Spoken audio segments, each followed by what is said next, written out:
Yahoo! Yahoo! We should be done with the ad break, I think. I didn't warm up my voice, but maybe I won't yap so much this time. Nah, I don't think that's realistic.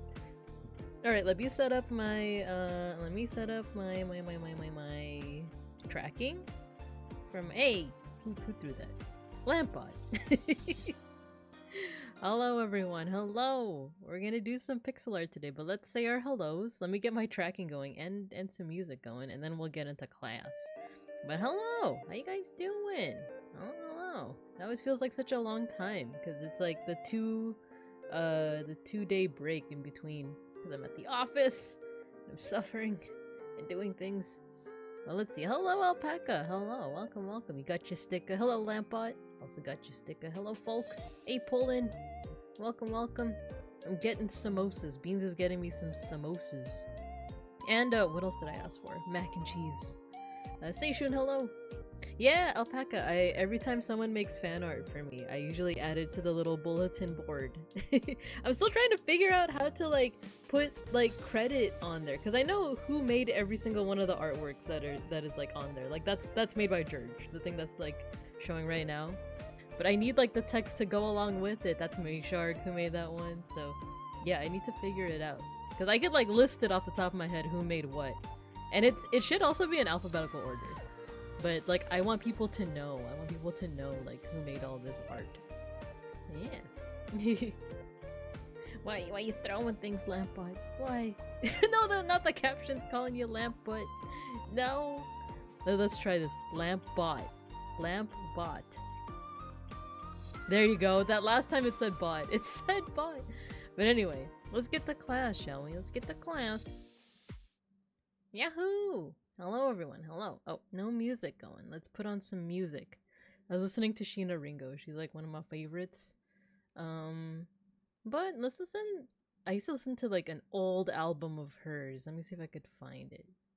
She used to be in a band, or I don't know if she's still in that band. I don't know if she like intermittently does stuff on her own, but it's called Tokyo Jihin or Tokyo Incidents.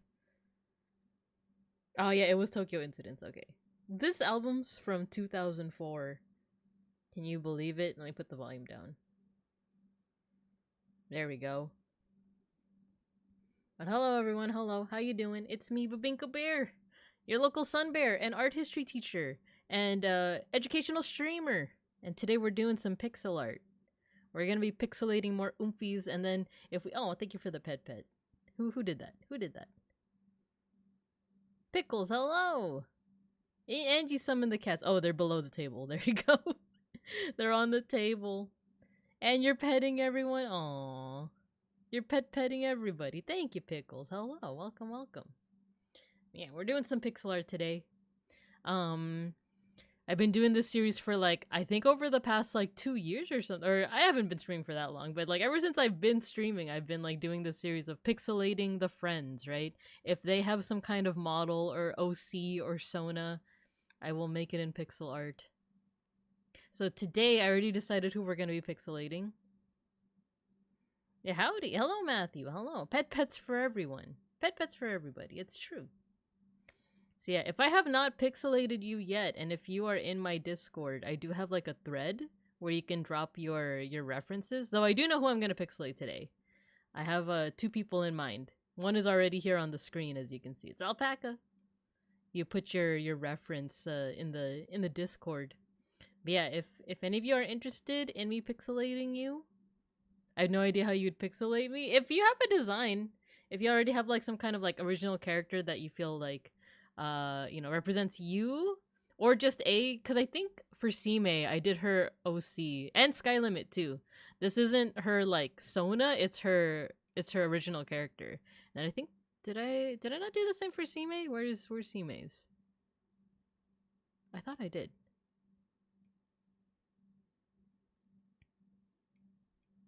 Do I not have Sime here? Oh no, I did. It's here. Sime Sona's right here.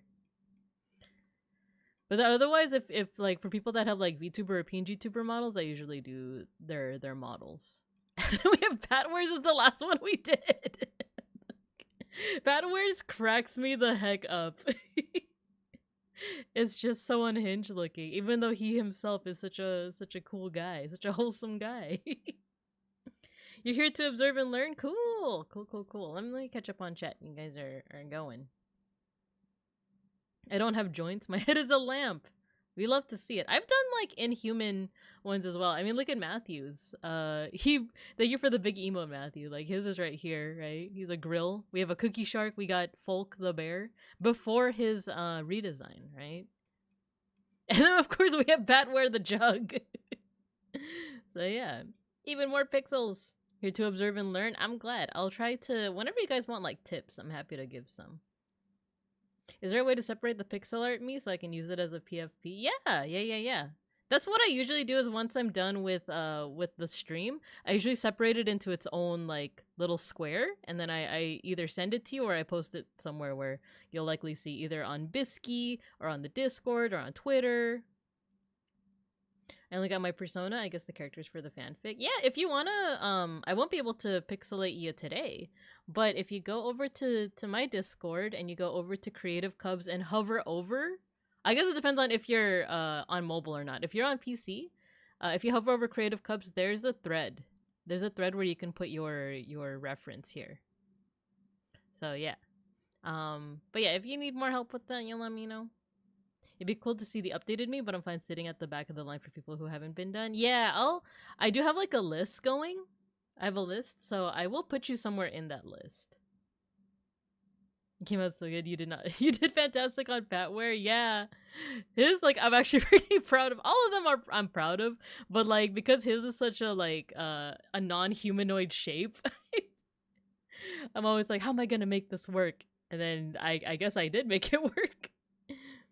Pixel Patware reminds me of the pot of avarice, pot of greed. Speaking of card games, oh my god, guys, I'm like in the sauce. I'm so obsessed with like the TCG, the Digimon TCG game. I found out there's an unofficial like game or like a client. What would you call it? It's like a way to play the TCG like virtually, basically. It's unofficial. There is an official one coming, but I'm just not patient anymore. I need to play the card game now. I was thinking about getting the real cards, like the in-person cards, but I was like, no one's gonna play with me. And I even asked Beans. I asked Beans like, would you want to learn how to play the Digimon card game and play with me? And he was like, no.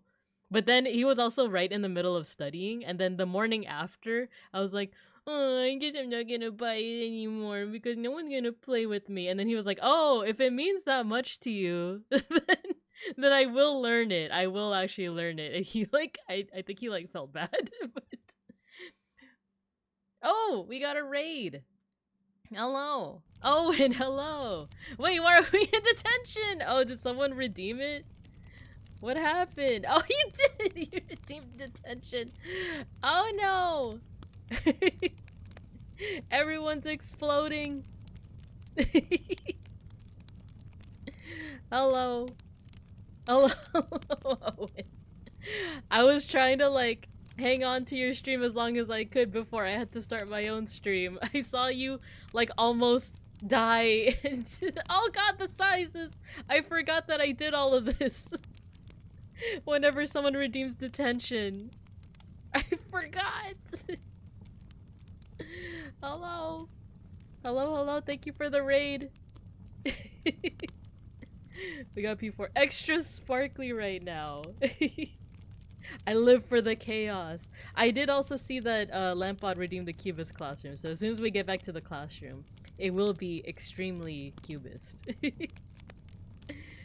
But hello everyone, hello. Thanks for the raid, Owen. If you have to do any post-stream care, feel free. Thanks for the chaos, thanks for the detention. We're pixelating some oomfies today. I do love me some Hieronymus Bosch, don't we all? Look, I mean, look at all these cool creatures that you see abound, right? And yeah, let me catch up on chat, and then we'll go ahead and get started.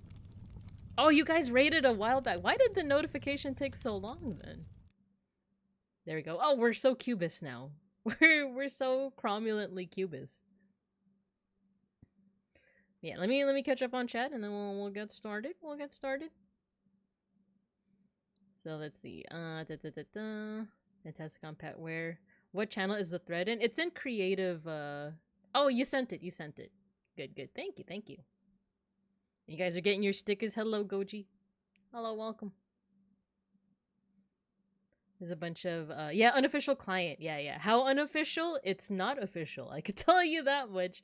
Like you can still play the game. You can still play the card game in it. It's called, what's it called again? I literally just downloaded it. DC Go, I think. Hold on, I have to go to like my personal Chrome profile. DC Go. I'll send you guys if you guys are interested in. Okay, I wouldn't recommend this to learn the game, but I would recommend this if you already know how to play the game. If you want to, by the way, for those who don't know what I'm talking about the Digimon card game. I'm like all into it. I'm so very into it. I've been reading the manga. I've been reading the web novel, and I don't even know how to read. I found that there's an unofficial client for it, but if you want to know how to play it, there's a good YouTube video that I saw. And then there's an app, and then once you figure out how to play it, there's this thing called DC Go, which I'll put in the chat. But like I said, only if you already know, because I don't think this has like a tutorial mode. But anyway, yeah. So if you guys are interested, but I might get the actual physical cards, and I might play with Beans. I may have accidentally guilted him into doing it, but he said he wants to get a starter deck with me. So yeah. Ghosty, hello. And then Owen, once again, thank you for the Sparkly Race Cat raid. And hello, Station. And hello, Zodlex? Hello, welcome. Welcome, Raiders. I don't play with anyone, I just like them. I got a couple high value cards though, so probably gonna sell them. Ooh, nice. Zod like odd. Okay, Zodlex. Nice, welcome. Let's see, welcome, Raiders. Detention is, oh my god, you set up detention. And the bombs, this is so romantic. My eyes, his sparkles are everywhere. Mass fireworks, that's right, I forgot I did all of that. I'm getting baked. Alhamdulillah. Burn it all down to the ground. Let's see. We have our Cubist classroom. I live for the chaos. I also did send the lamp robot in Discord. No idea how do you do it. Oh, yeah. I think I saw it just now, so thank you. Learn the game via the tutorial app. Yes, 100%. There's a tutorial app. It does a pretty decent job of teaching it, but I kind of needed, there was a YouTube video that I used to. Let me see if I can get that. If anyone's interested in joining me in learning how to play the Digimon TCG, because I might actually stream it. So YouTube. Oh, I love this song. Oh, I'm not gonna talk about that. I know that there's an announcement coming up for a talent. Let's see. Digimon.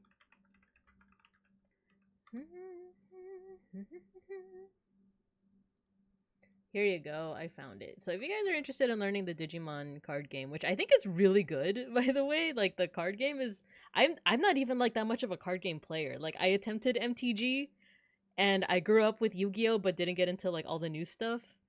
So those are literally the only card games I know how to play other than just like playing card games like Speed and Durak and Poseidon.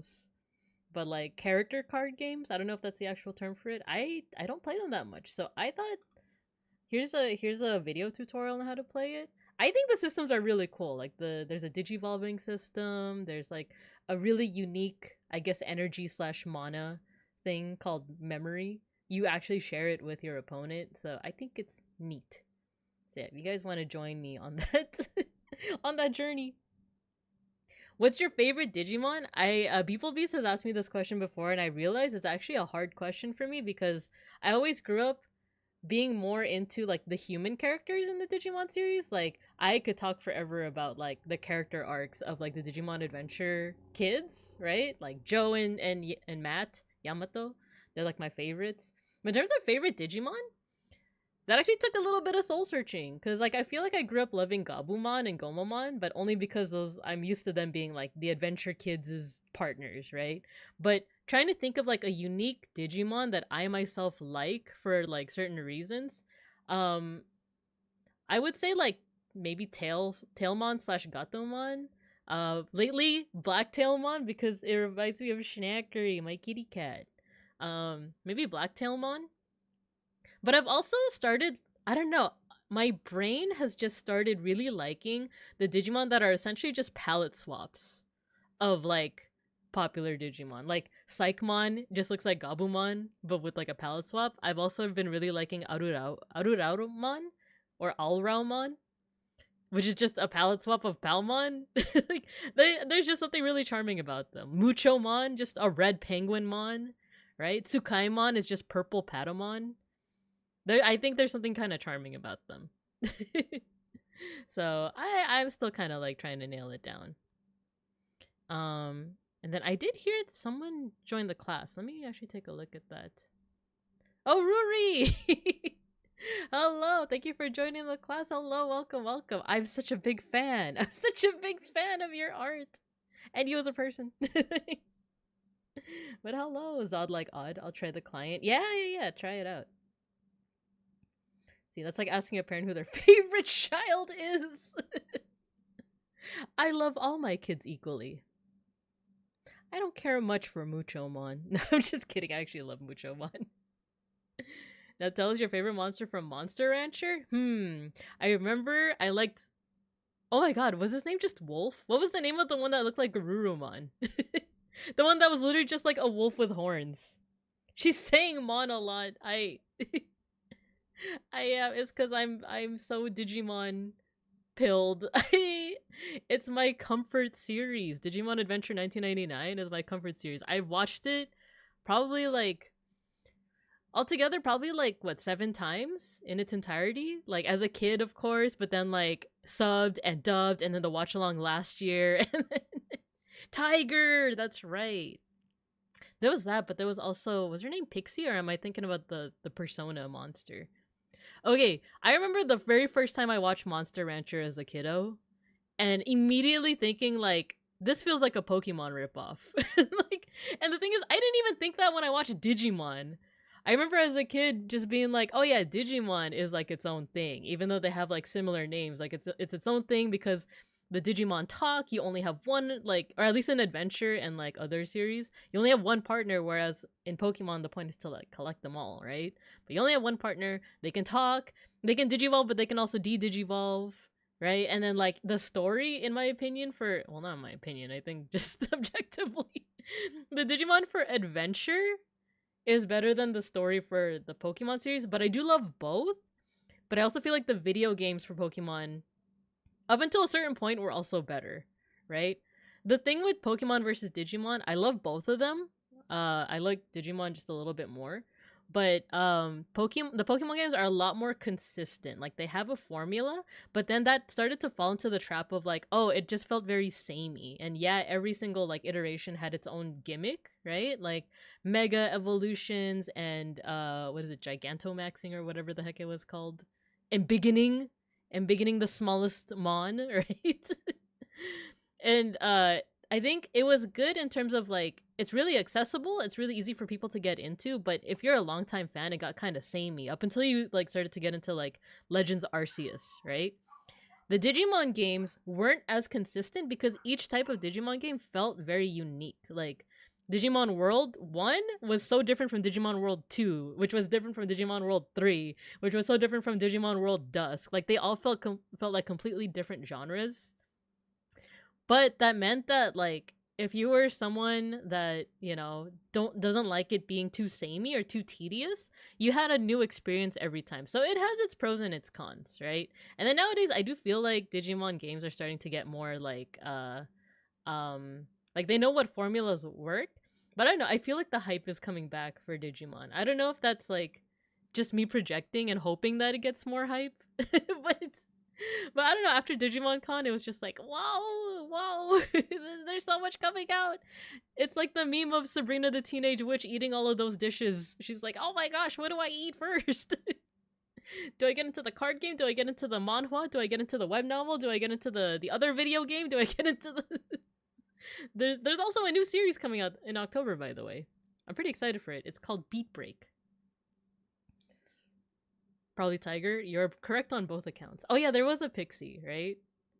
Digimon has more focus on character development and relationships. I think so. That's not to say that Pokemon doesn't, but I do feel like it's more effectively done, at least in the Digimon series. He teaches about Shin Megami Tensei. You know what's funny is I haven't played any of those games. Beans has though. Beans has played Nocturne, And I asked him, should I play Nocturne? And he's like, no, like, play Persona first and then play Nocturne. And then he said that 5 is also really good. But from what I've seen, it's essentially very similar to Pokemon and Digimon in that it's almost like a monster collector.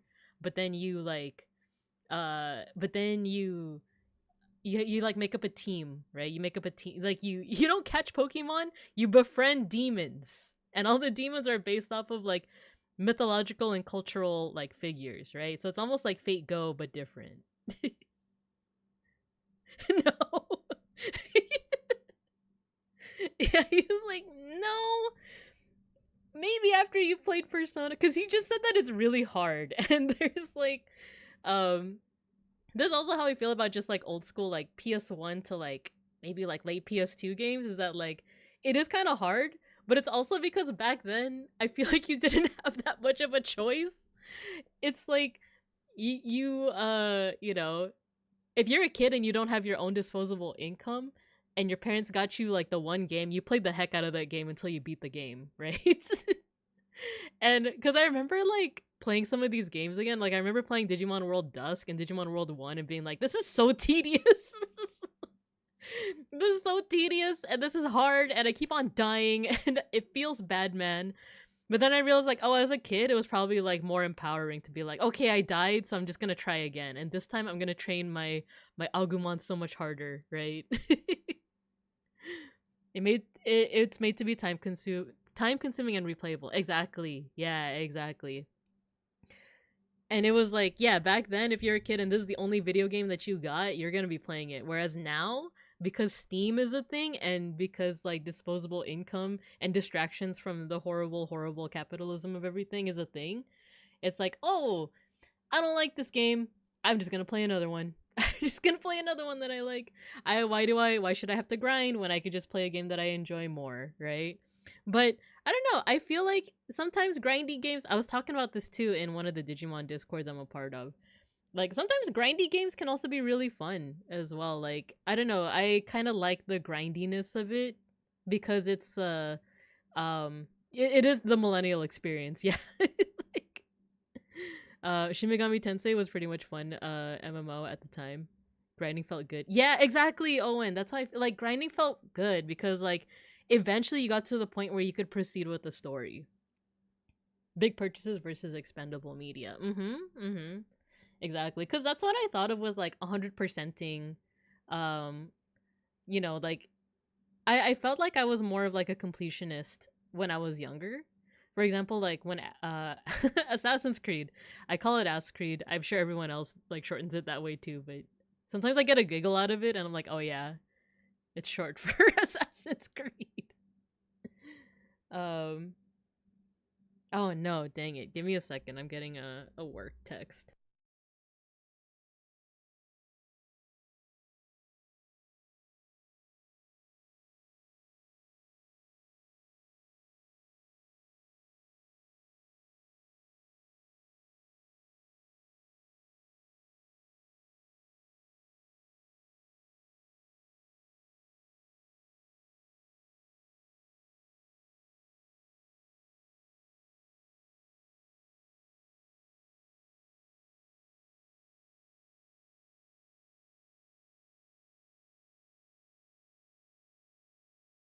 Okay, sorry, I got like a work text, and dang it, I'm gonna have to go into his school tomorrow. So, whatever. But yeah, hello, CMA, hello. Kind of the me that kind of peaked with MMOs at the start of subscription-based games. If I find a game charming, I will set aside time to actively 100% it. Yeah, same. With Ask Creed, I 100%ed all the games up until a certain point. And I feel like it was because like it was right at the cusp of like I didn't have that many games to now where there's like I'm like over inundated. I'm inundated with like video games. So I 100%ed, yeah, the first one, getting all the freaking feathers and yeah, and the flags. And then 2, I think I 100%ed. Did I 100% it? Or there was like a Da Vinci mission that I was like, nah, I'm not doing this. This is way too hard. I like game I ended up addicted until it crashes out. So yeah, what was I gonna say about? Oh, one last point before we get into the pixelization, because I've been keeping you guys waiting. The first day I remember watching Monster Rancher and just being like, this feels like a ripoff of Pokemon and Digimon, and it was because there was a monster named Golem, and I was like, wait a minute, there's also there's a Pokemon named Golem too, and then the tiger just looks like a Rurumon, and then this one just looks like stuff like that. Not knowing that Golem, like both Pokemon and Monster Rancher took the word Golem from an older word, and then like the whole like blue white wolf thing, I feel like that was just a coincidence, but it was also during this time where there was just a lot of like monster collecting games and anime coming out. And I do remember playing the Monster Rancher game and I liked it a lot. Exactly. I can't believe Pokemon and Monster Rancher ripped off Jewish mythology and Fate Go. Can you believe it? But yeah, so let's get into the pixelization. Man, now that now that I have to go into a school tomorrow, I'm gonna have to wake up like super early. Dang it. So we might actually keep this stream kind of short. What's your favorite bit beast in Beyblade? The one, what was his name, like Ray or something? His name was like Ray. It was the Chinese team. Like, I don't know if they said it, but like that their entire team was just folks from China. There was a tiger, right? Because each of the bit beasts were based off of the four the four like sacred beasts, right? Or the four generals. It was like I think Ray's was like the white tiger, right? And then they also had the black turtle, and then like the vermilion phoenix and the blue dragon, right? That's all. I don't really remember that much about Beyblade other than like that one episode where the the competition got so intense that Ray, who has his hair like tied in like a it's not really I don't know if it's like a braid, or he has his hair tied, and if you don't know it, you think he just has short hair, but you do see like a long, essentially like tail behind him. It's not really a tail, it's literally just his hair. But the game got so intense that his like hair tie thing came off, and like his hair, like his long hair just like just all came out.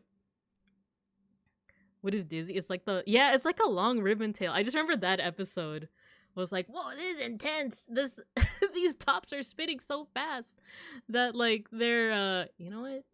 Let me do this. They're spinning so fast that his long, beautiful, luxurious hair is like all out. So that's what I remember.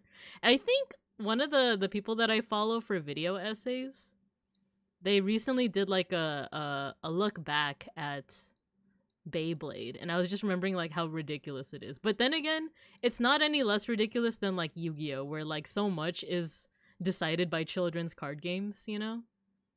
It's like this entire society is entirely run on children's card games.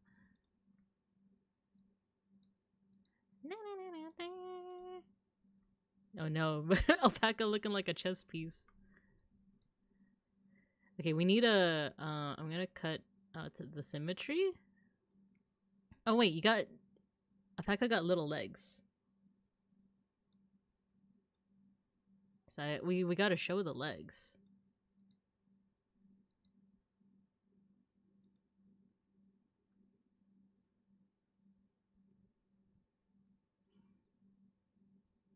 I'm trying to remember who Dizzy was in the series. Was that like the Poindexter character, like the Izzy of the series, or was that one of the bit beasts?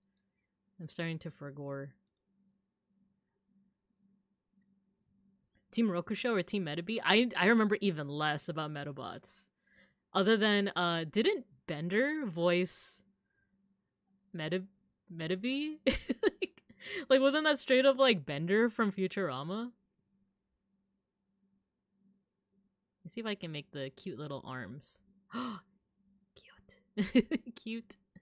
Or does it need to be thicker like this?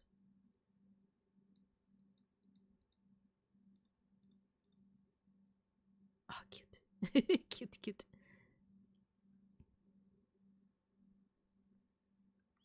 I was wrong. It's Dizzy. That's the bit beast, I think, became the... Oh, yeah. That's exactly what that was. She was, like, kind of snarky, right? Or am I thinking of the computer from Courage the Cowardly Dog? Or were both computers kind of snarky? You pet the cats. Hello, beeplebees. You're correct on both accounts. 2 for 2.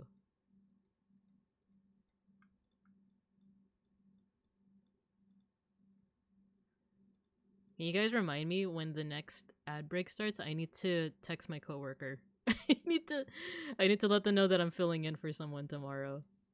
Cause I feel like when the ad break starts, I'm just gonna forget. Okay, we have enough room for the hat. You guys need to be like, Mika, your coworker. Tell your coworker. Man, I have to wake up so early tomorrow. I'm like a little frustrated, but at the same time, it's like it's completely out of the coworker that called in sick. It's completely out of their hands, right? You can't get mad when your coworker calls out sick. And the thing is, I also offered. I was like, because this morning they were like, I'm not feeling well, I can't come in. And I was like, oh dang, I hope you feel better soon. And then I asked them like, do you think you'll be well enough for tomorrow? But I also said it's okay if you like. I would rather she was honest with me. I would rather that she was honest with me and say that like, yeah, I'm not feeling it for tomorrow, you know. And she's like, I think I should be good for tomorrow. And then I just got the text saying like, actually, I don't know if I can. Which, you know, I gave her the option, and like I said, I would rather that they were honest instead of like going in tomorrow and then like coughing up a storm, you know. When the next ad break starts, you need to text your coworker. Thanks. Did you finish those errands? Did you finish those errands? Did you finish those errands? Did you get that thing I sent you? Did you get that thing? That thing I sent you. Maybe there needs to be a little, yeah, like that, right? Like a little bit more curvature. And then maybe, what if I move this like this? But yeah, if there's anything you guys are ever curious about when it comes to pixel art, let me know and I'll do my best to explain. You know what? I need to just erase all this. I'm using a program called Sprite, by the way. It's a pretty cool one.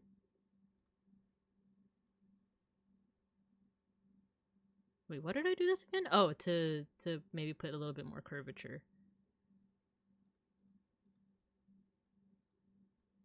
There we go.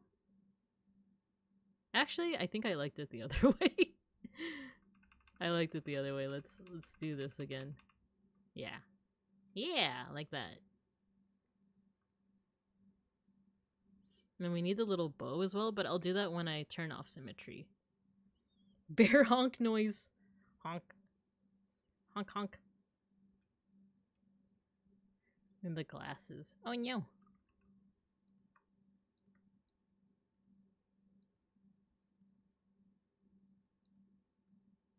Maybe like this.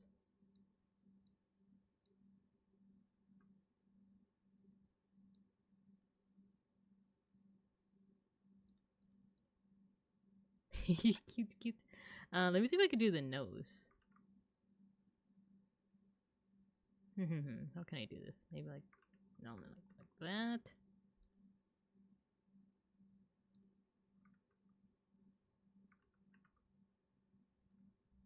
I also need to put the fluffy texture. How do I make half a pixel? I don't know if I can help you with that one. I don't know if I can help you with that. Mega Bronson, hello. Welcome, welcome. I forgot to respond when you said that we had to reschedule Raft, but that's a-okay with me. We're pixelating the friends right now. She's coming out great so far. Thank you. I want to get the fluffiness. Or maybe it needs to be something like this. Hello, SGOAW. Hello. I think Beans responded. It's all good. Oh, to the rescheduling thing. Yeah, I do want to eventually. We gotta finish Raft eventually.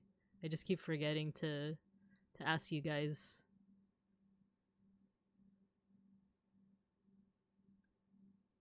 Yeah, SGOAW. Thanks for your you got your first sticker. Your first sniff of sticker. You know what? Maybe I should do something like that. There you go. And then we need some color here. Let's borrow this color.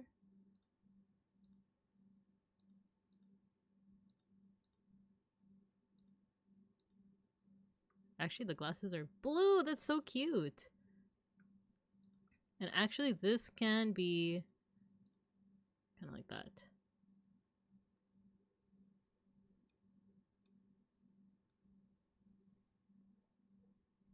Yeah, welcome, welcome.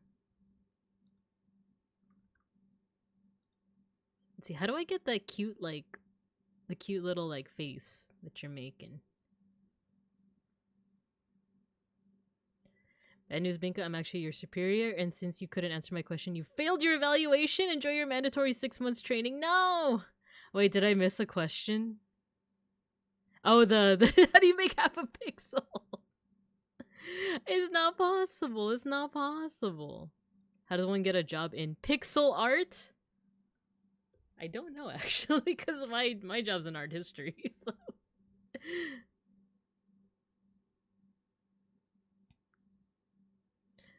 I feel like there are a lot of like really good pixel artists out there. I think it you know what, with any job, networking. It's always networking. It's always networking.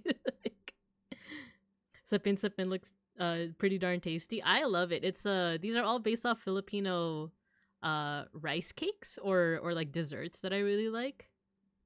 You know what? I think maybe something like that.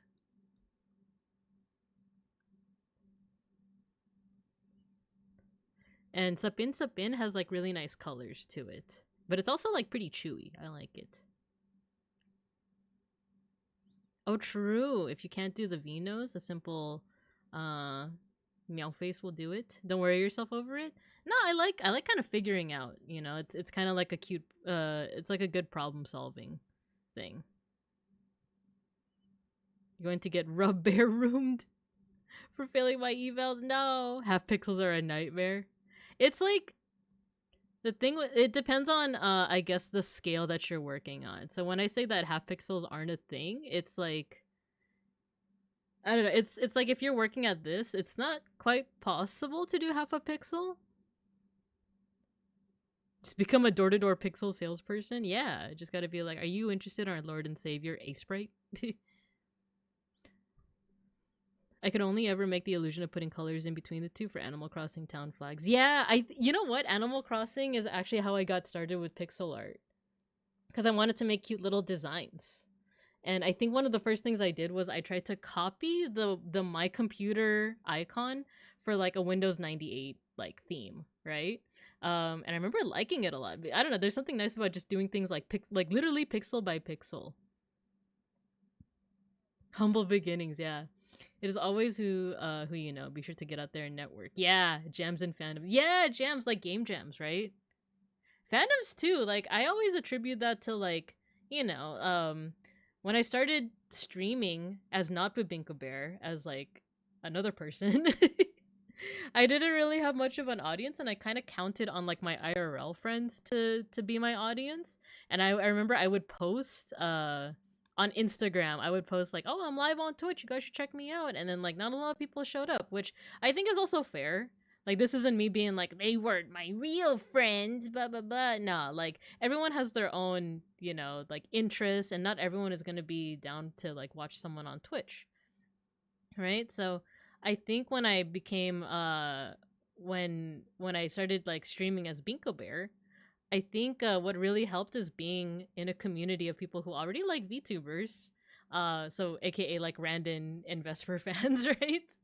And then for other people, maybe it's like Digimon fans, right? Or for other people, for other folks, it might be like another fandom that you're in, and just like because people recognize you from like chat and stuff like that, it kind of helps. It kind of helps with people being like, oh, I'll check out this person. I want to get to know them better.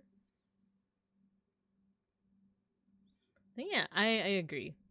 A Sprite cranberry. Oh, humble beginnings. That's how I got interested too, but not delved into it like you have.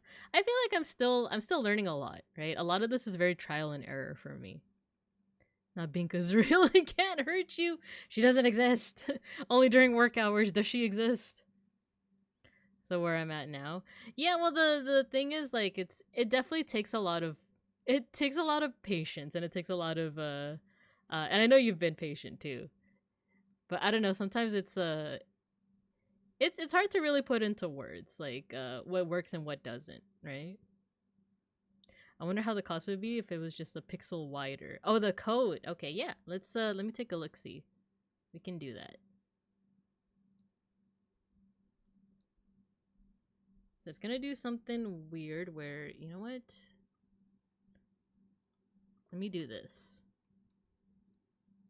I'm gonna take off the symmetry, make it a bit wider. And if you like that better, we can go with that. Actually, I think I like that.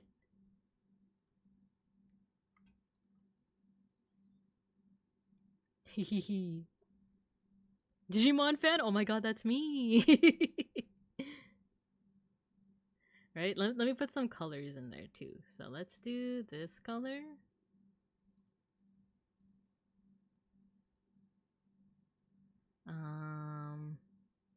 So we want something. This color looks a little bit in between like red and purple. And then definitely lighten it. Oh wait, this is desaturating it, and then definitely lighten it up. Now you know what? A little bit closer to brown. That looks kind of close. Let me make it just a little bit darker. A little bit more desaturated. Let's see what this looks like. It's almost like a strawberry color. You know what? That's a little too close to red. I think I need it to be a bit more orange.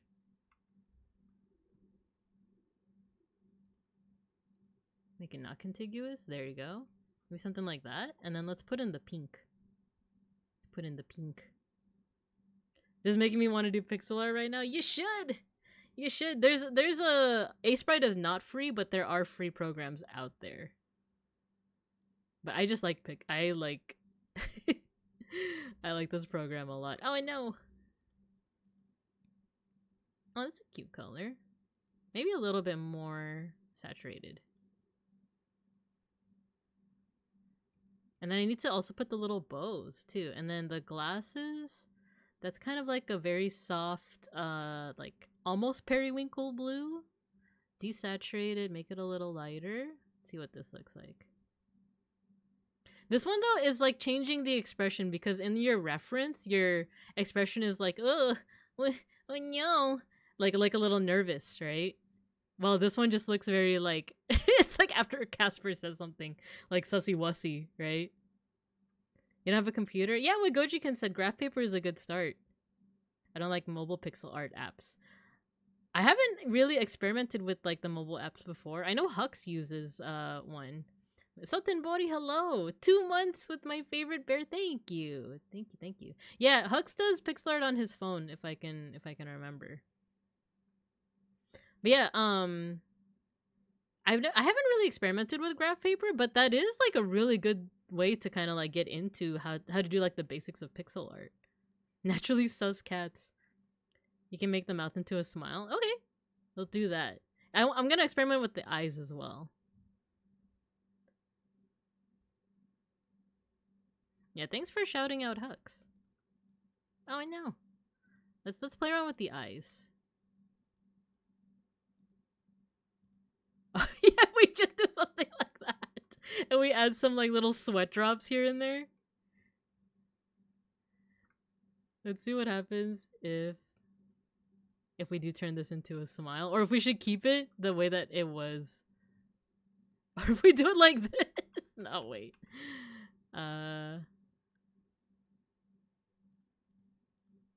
Actually, I do kind of like this. I feel like it matches the vibe, but you let me know. You let me know how you feel. I feel like one of these should be a sharper edge and one of them should be a rounder edge. Like maybe something like that. And then maybe we have like little sweat drops here. But also a teensy bit of blush. Let me make this a little lighter. Yeah, because there's blush too. Wait, that looks really cute.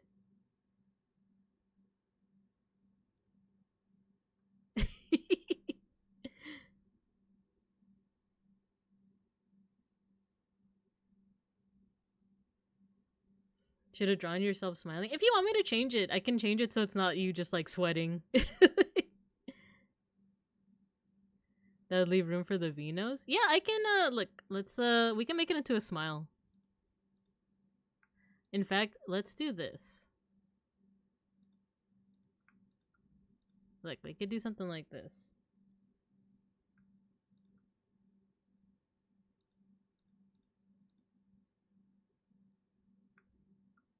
Oh, you know what? It needs to go down a little more. Let's see how we can, because it makes an interesting shape here.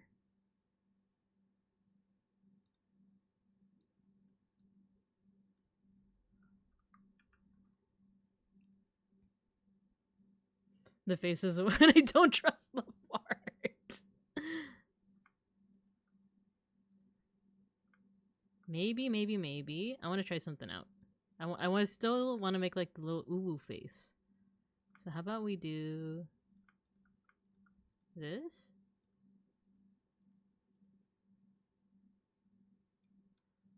And then we need to do something about the glasses. Maybe we move it up a little bit?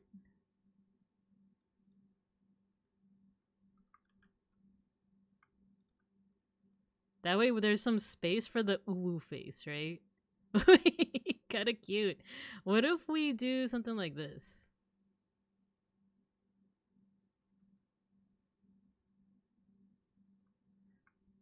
Maybe something like that? And then make this the sharp end?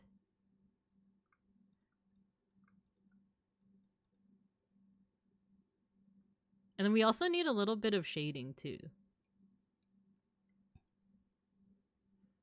Just make them exponentially wider. I mean, we could. We could. Short and stout. And we need the tail too. We need the little tail.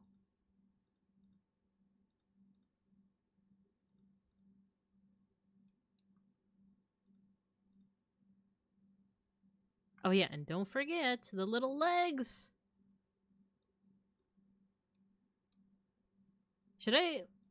Would you want your arms to also be white like this, or do you want them to be kind of like the same color as the coat? Julian, hello. Welcome.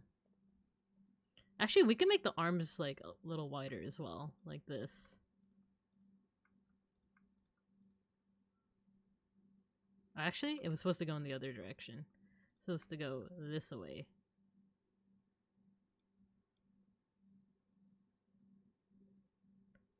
How you guys doing? We're doing good.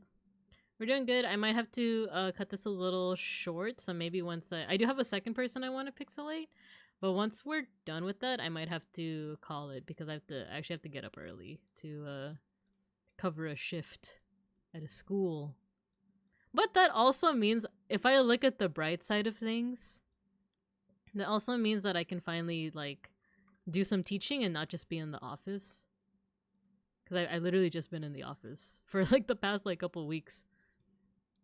Though of course I also teach with you guys. I think that's also like really fun. Just making lessons. I'm still working on my next lesson, by the way. I'm actually pretty excited for it. It's Digimon related. We need the bows. Let's see how we can make the bows happen. They look like H's. Longing to be back in the field. Yeah, like... Well, the thing is, there's also been, like, a lot of things happening at this school. Like, not really anyone's fault, but it's, like, people having to call out sick a lot, and then there's, like, miscommunication with, like, you know, what room we would use for our workshop, stuff like that. It's not anything, like, too bad, but it is stuff that, like, when it builds up, it's like, oh, there's a lot kind of happening.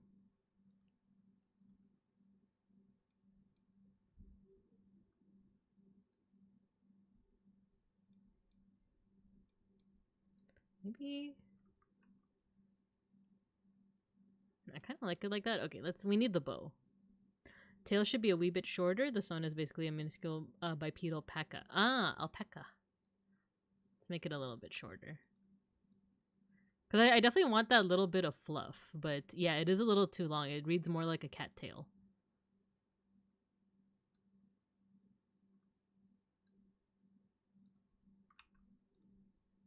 guess how about, does that quite read like a tail? You like that? Cool, cool, cool. Let me mute for a second.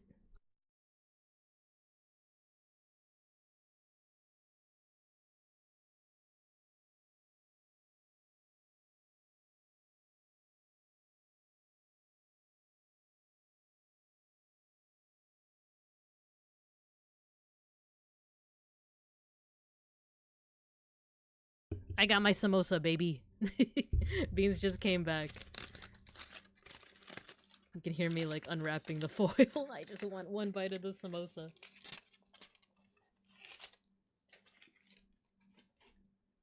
Oh man, that's good.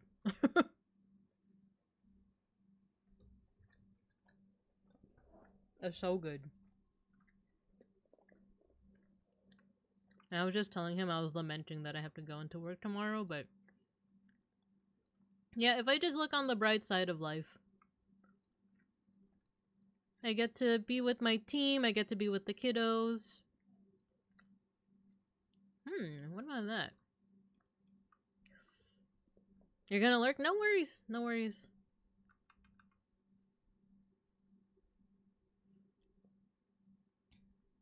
No, eyes look perfect. Oh yeah, so do you like this where it's like that, or would you want a little bit of blue like how it originally was? Let me know. I still need to figure out how to make the bow. Oh, and then there's also a bow over here as well.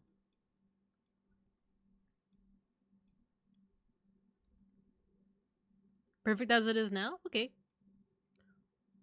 Oh, you know what? I'm gonna save this pink as the outline. Let's do that. But how do we make the bow? In pixel art. Maybe something... I'm just gonna make the H again. But let's see what happens when we add a little bit of outline.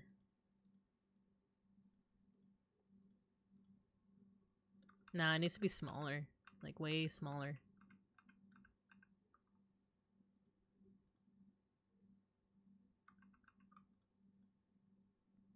Actually? Can we put... What happens if we put an outline around it?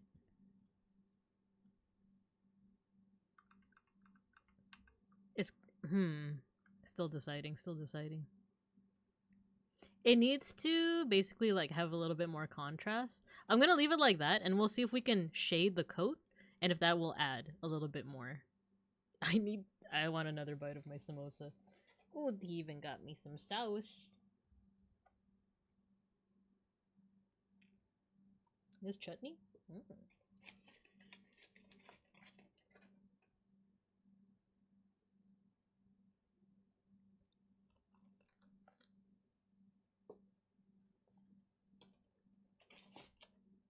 Delicious.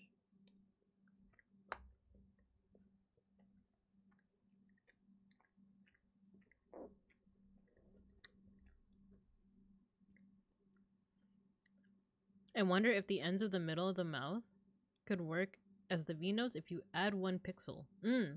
Like without symmetry? So, for example, do something like this. Unfortunately, it's like right down the middle. So like, oh, maybe if, let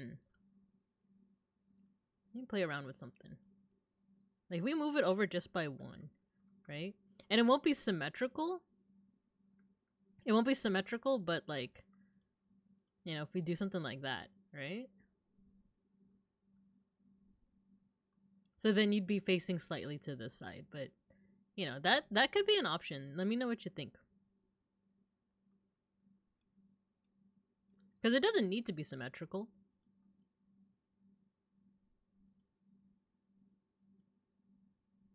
Asymmetrical. You like it? Yeah, okay, we'll keep it like that then. Though another thing, if we do want it to be symmetrical, I could also just move this like that. There's that. It comes off more like a mustache, but I don't know. You let me know how you feel. I'll work on the bow. We're rotating the 3rd dimension! I want to figure out how to do the bow. Oh, we have an ad break coming up.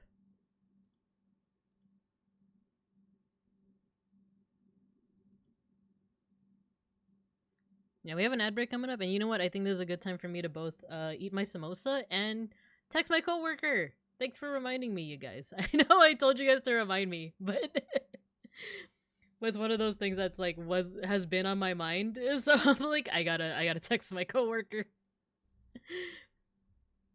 So you guys already reminded me. Oh no! You guys are flooding. You shall lose me to the ads. I have work early. No worries, no worries.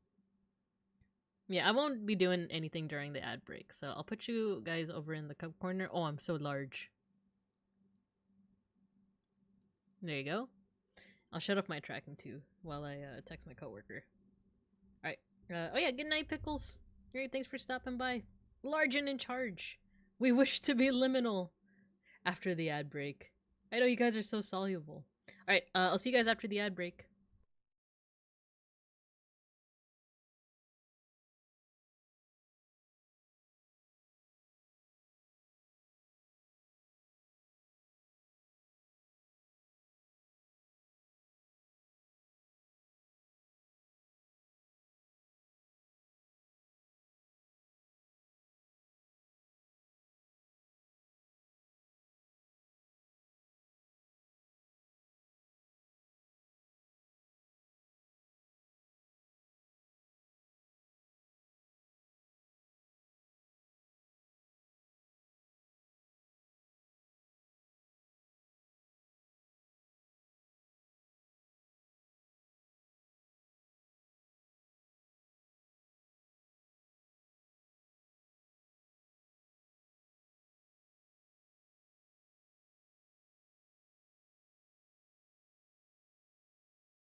Give me another couple minutes. I'm still texting my coworker. I'm gonna see if I could get a ride.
Okay, I'm back, but I'm also still chewing the last of my samosa. So let me just put my tracking back on.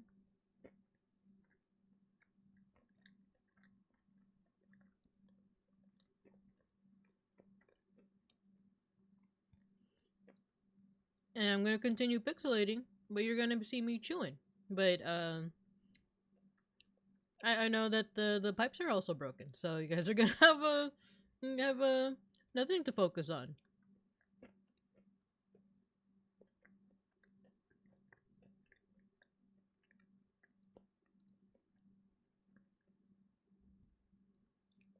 Bearmosa. Oh no, you telling me this samosa's made out of bears? Hmm.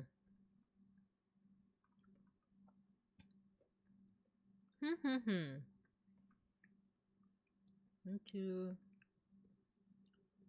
You know what? Maybe. If you add a white pixel to the bottom of the middle of the, oh, kind of like this.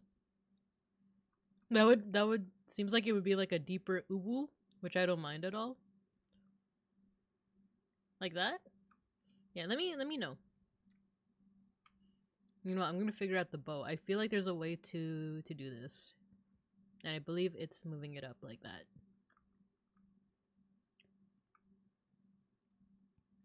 Man, that samosa's good.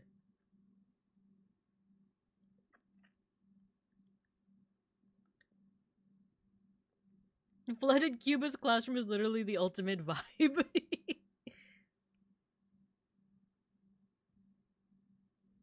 Uh-oh. Maybe something like this. And two like that.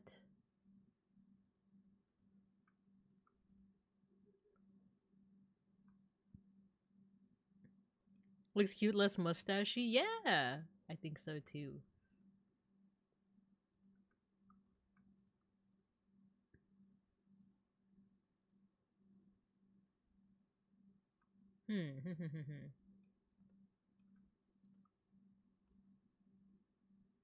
Maybe.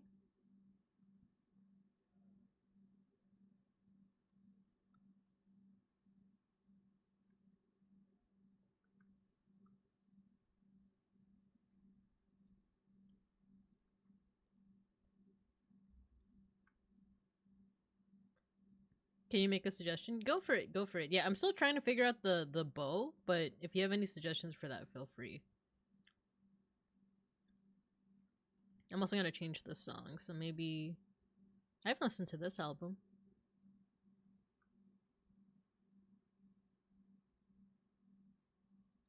Maybe something like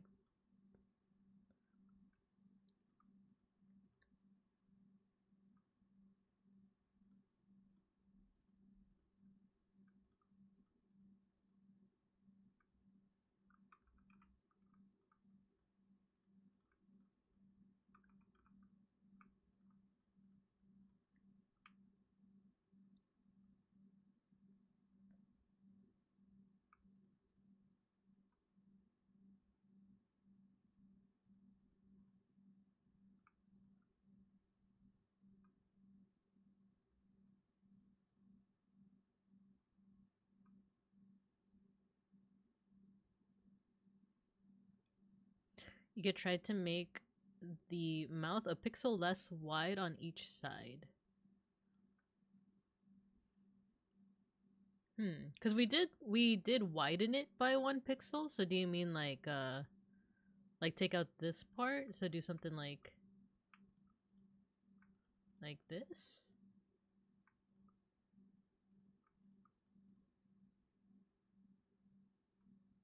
Like that, as opposed to I kind of like it wider, but I don't know. You guys tell me. You know, I'm still working on the. Oh, you know what? Here we go. This looks more like a bow. But maybe we move it over a little bit.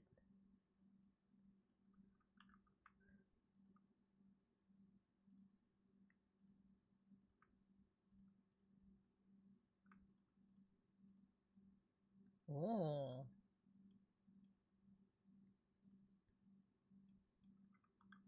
I also realized I haven't saved this entire time. I grew with beeples. Okay, let's do that. Something like that. Let me know. That looks cute. And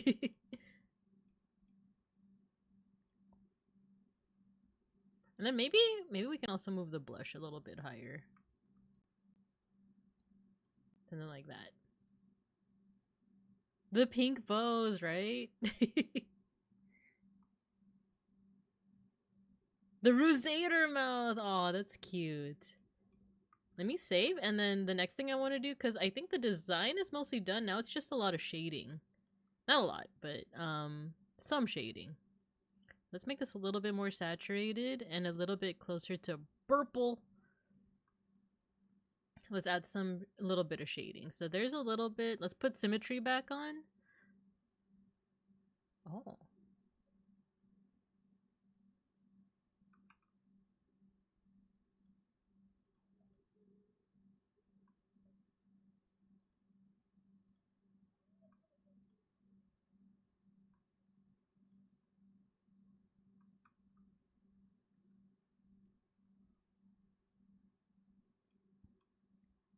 What happens if we take this? Oh no. No.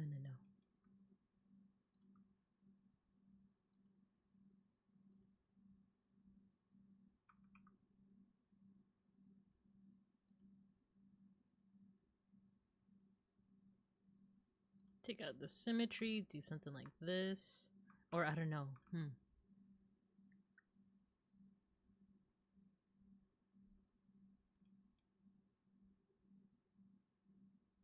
Ooh, what if we... Ooh, okay. That's less stark, right? That's less stark if we make the, like, dividing line into that brown color.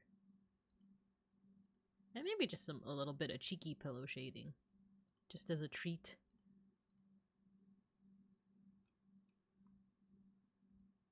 Oh, we could... You know what? This makes the collar a little bit more, like, obvious. Okay, maybe that's too much, though.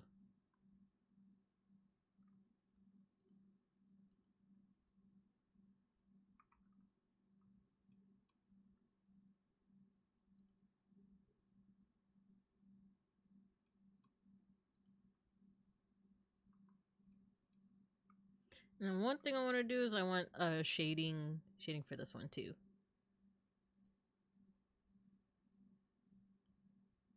Let's make it a brownish.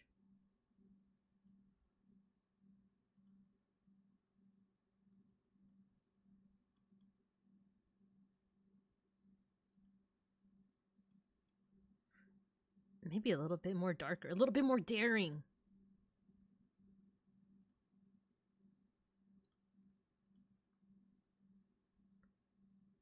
Actually, a little less. Like that. It's okay if the coat bows look like that. It works great from afar. Yeah, that's definitely like a big thing with pixel art is like how well does it read from far away, right? Because so far, I'm digging it. I'm digging it a lot. It's also because you're a cutie pie. Oopsie. Maybe what happens if we put a little bit of shading like this? Oh, cute, cute. Oh, I realized this can also be... This can be that color. Okay, I'm gonna do something. I'm gonna move the blush up here. Let's see how that looks. Because then that looks more like it's going into the glasses. Let's do this. Oh, we can make it... Oh, there we go.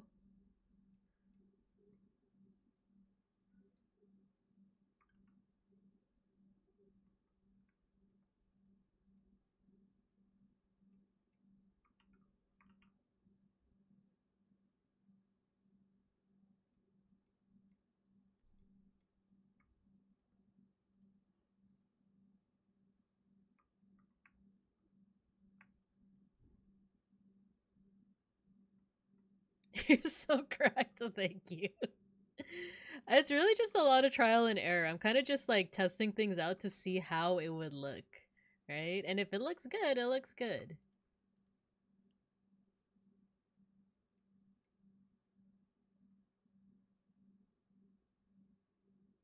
Wait. How do the eyes read if it's like that? Don't they look extra glossy if I do that? But does it read as like... Wait, let's just use... We've been using a lot of like off-white. Let's use just pure white.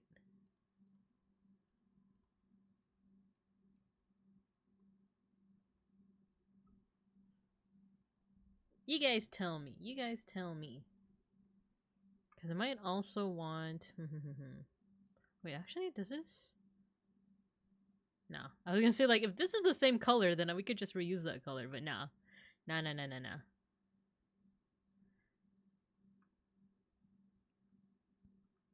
What if I do this? Nah, it needs to be a little bit darker. Something like that.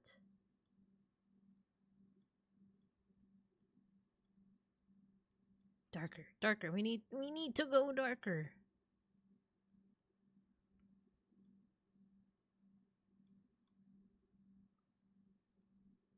The shading's looking pretty snazzy. Thank you. Thank you. Oh my god, is this an updated version of the other song from 2004? That's incredible. I love this song. I actually love this song. I think I heard it in a Hitalia AMV. But it was one of those Japanese ones where they like illustrated it. It wasn't like one that takes like things from the manga or anime. It's oh my god, that used to be my like hyper fixation in like the live journal days when like they would call them MADs. I don't know what it stood for. It was just MAD, but I would go on Nico Nico Doga, the like Japanese YouTube essentially, and I would look up APH Access Powers Hitalia MAD, and it would show you these videos that were like hand drawn, like for all whichever ship you want, right? Like, they were hand drawn. They were so dramatic. Man, I kind of miss those. You guys want to watch one? I'm still deciding if this is the color I want.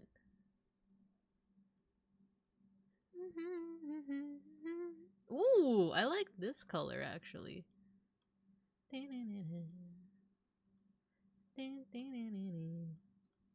Yeah, what happens if we do this? Oh, this blends a little too closely with the shading, so let's do that. Urusea.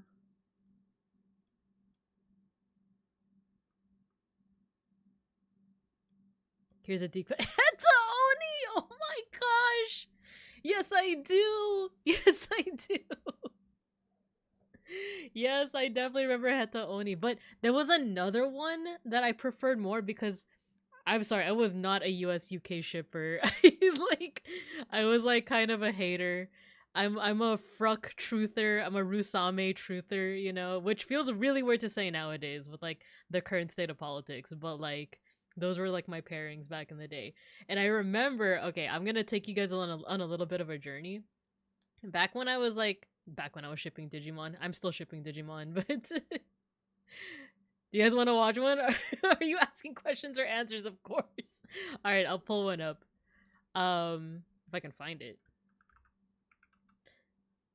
Okay, so when I was like as a kid, still like you know, getting into Digimon for the first time and I was shipping Tai and Matt together, I saw on the interwebs that people were also shipping Mimi and Matt. Which I remember I hated that because in the series they actually never interact. Mimi and Matt never actually directly interact with each other, and I was like, man, like why would you ship them? They never interact with each other. And people would be like, oh, they look good together. They aesthetically just look good together. And I didn't get it until I started shipping in Hetalia, and I was like, dang, I kind of get it now. Because I would ship America and Belarus. I would ship America and Belarus, even though like lore-wise, Hetalia-wise, they would have hated each other. Or at the very least, like, Belarus would have hated America. But, like, if you see the fan art of those two, they look really good together. And I was like, dang, I kind of ship it for that reason. Vivinka discovers crack ships. For real, for real. I was, like, such a stickler as a kid and as, like, a teen and an early 20s person of being like, they never interacted with each other. It doesn't make sense. Why would you ship them together? They never interacted with each other. And then like I would read the fics and I would watch the like or not watch. I would like look at the fan art and be like, actually, I get it. I think I get it. All right, let me see if I can find those like Hetalia like hand drawn videos, specifically the yaoi ones. It has to be the yaoi ones because I'm seeing a whole bunch where it's just like, oh, look at all these cute characters, but I need like the shipping ones. I need the yaoi ones.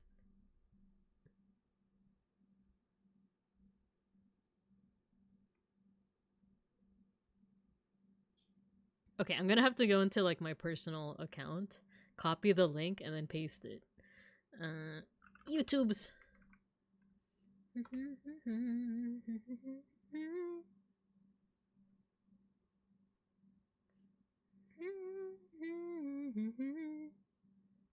Cause I have a whole bunch of playlists.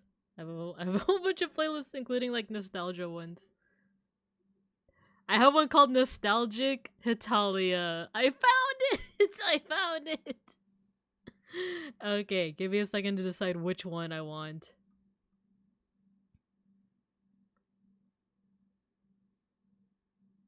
I feel like I showed this to you guys before, but like...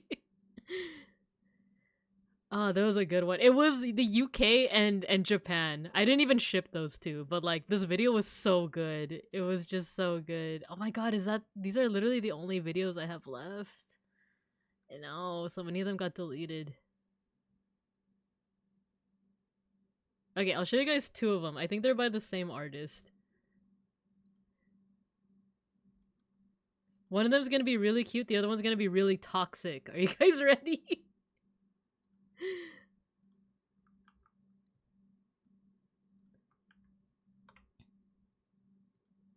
No, freaking ads. Okay. Historians judge your Hetalia ships? Oh, they're gonna have a freaking field day with some of my ships.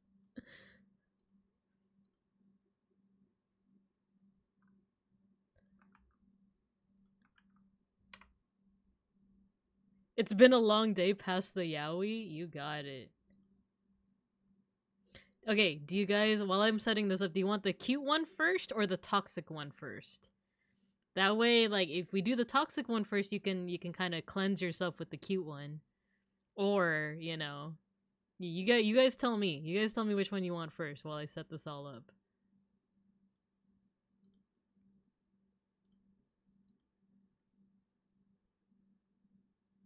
And I'm also gonna save the pixel art.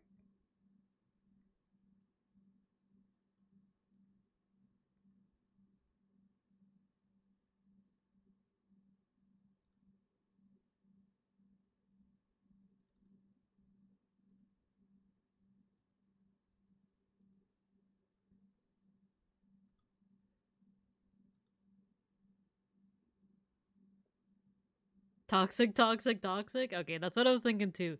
Let's do toxic, and then we'll cleanse ourselves with like the cute stuff, right? There we go. Okay, we're gonna pause this. We're gonna take a little art break to look at some toxic yaoi. Okay. Oh, it's so loud. This one is UK and Japan. Tasukete. Actually, I think there's like dubious consent. Are you guys okay with that? like it's definitely like I'm gonna give you guys a content warning right now. I'm pretty sure there's like dubious slash like non-con in this. So that's your warning. That's your warning. If you don't want to see that, come back in. What is this? 5 minutes. 5 minutes. Okay. Okay. That's your warning. That's your warning.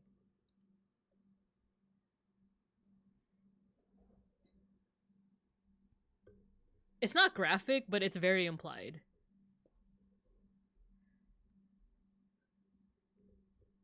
Because of course they're not gonna put like graphic anyway. You guys are gonna see.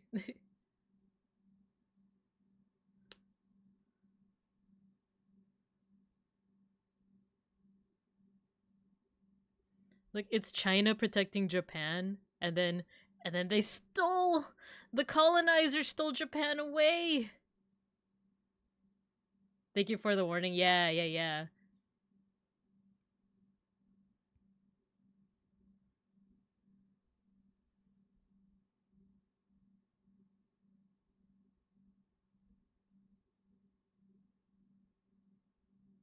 You're good as long as you have a heads up. I'm glad. Sorry, I like almost forgot to say it. So, thank you for letting me know.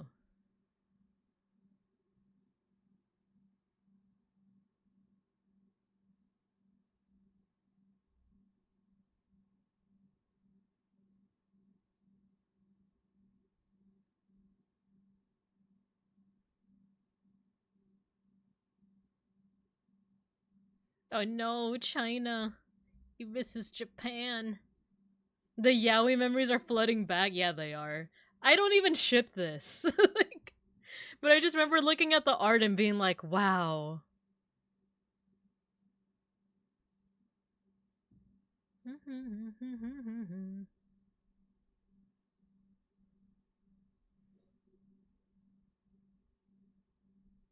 World's most say so stream.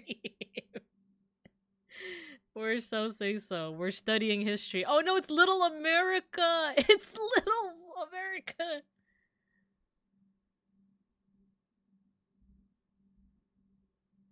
You know what this would pair well with?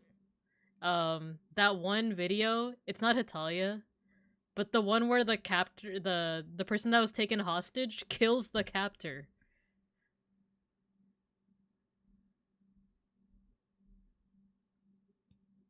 No, Japan has Stockholm syndrome. Look at the animation.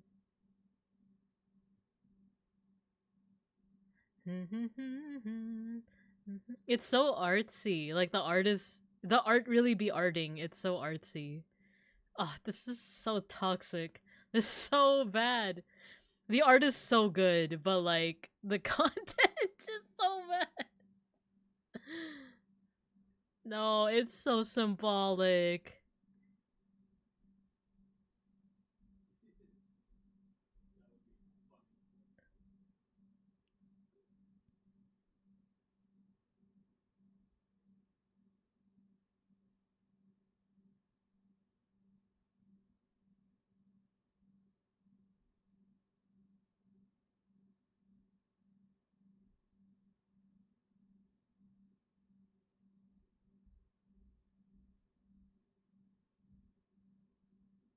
jots down notes from my world history class, and then Japan fell in love with the UK.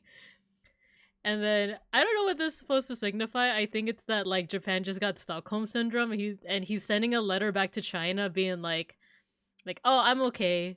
You don't have to be sad because I have Stockholm syndrome and I fell in love with my captor, and you don't have to worry about me because I'm in a good place.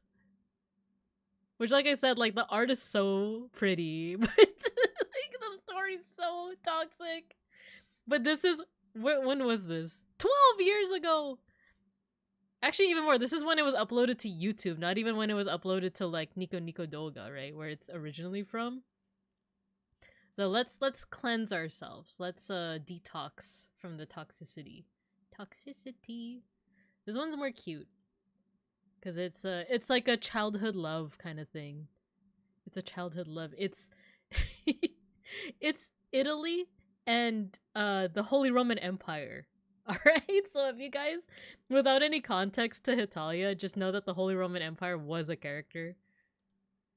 And he like disappeared, but in his place there's this mysterious country called Germany. The cops are on their way, thank God. Oh, that's loud.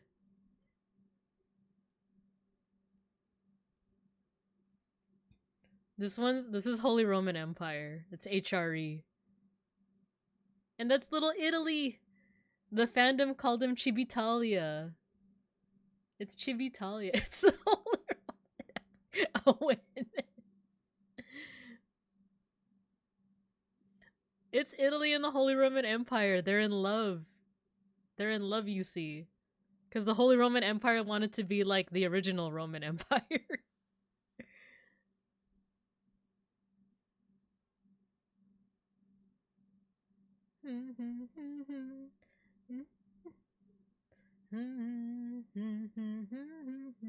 Isn't this cute? It was cute. They're both guys, by the way. Because it is.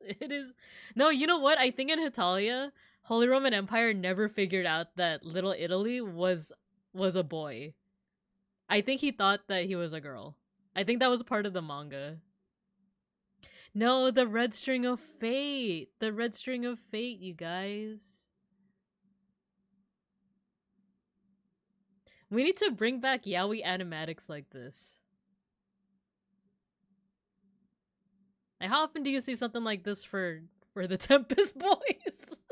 Like...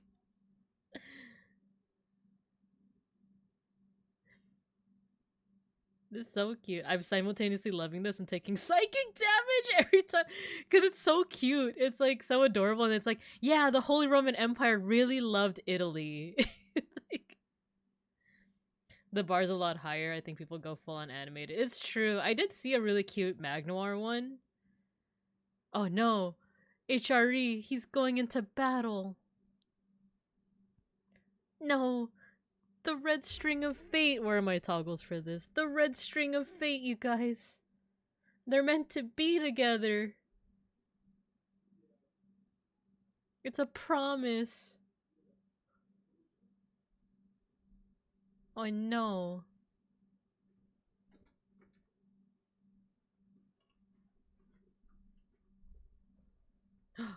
Calling his name.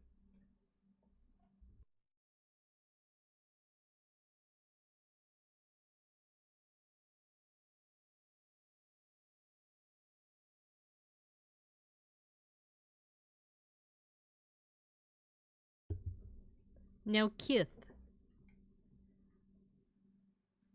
They're kithin'.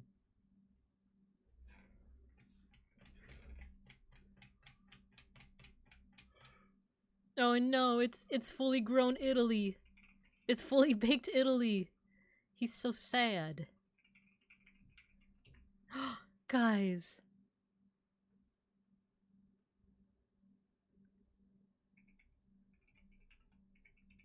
It's the red string of fate. It's still connected. Guys, the red string of fate is still connected.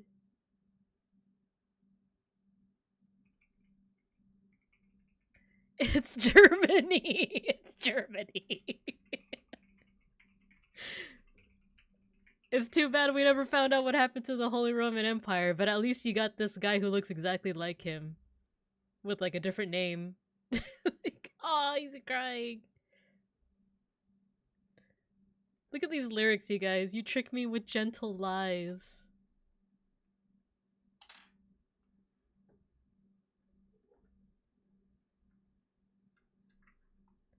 The warm smile. The warm smile. Aww. I think people are scared to make what they think is low quality fan content. We need to bring back the low quality fan content. I need more yaoi animatics to get me through the workday.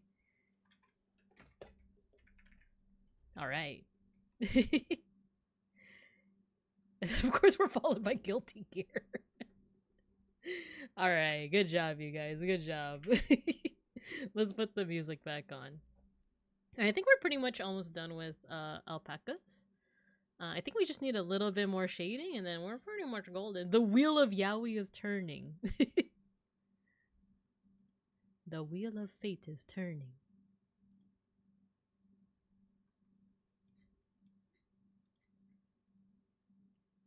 Let's take away the...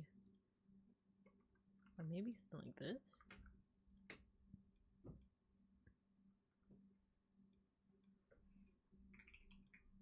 Okie dokie, so the last thing that I would probably add is, if you still want this outline color... Oh, you know what? Let's put an outline color to the bow. Make it a little... We need to, hue shift it. Get a little darker. Maybe purple? It's coming out a little bit more purple. The outline color looks great? Alright, cool. I'll just add a little bit of this color then.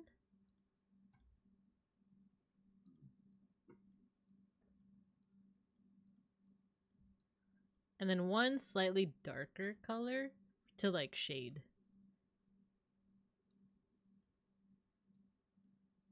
Like here.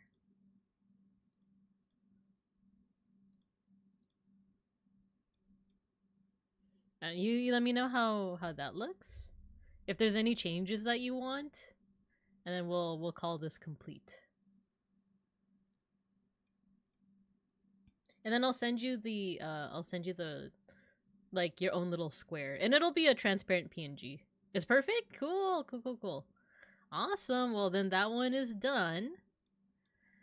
Like I said, I will send this to you. Let me just, there we go. Save. It's perfect. Cool, cool.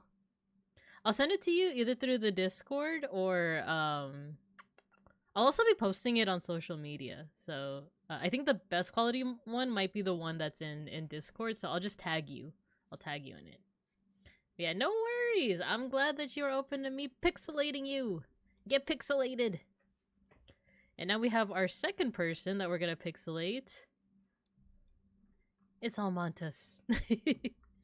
I'll DM you my Twitter and Bisky. Okay, yeah, you got it, you got it. I'll send you the best quality one that I can give you.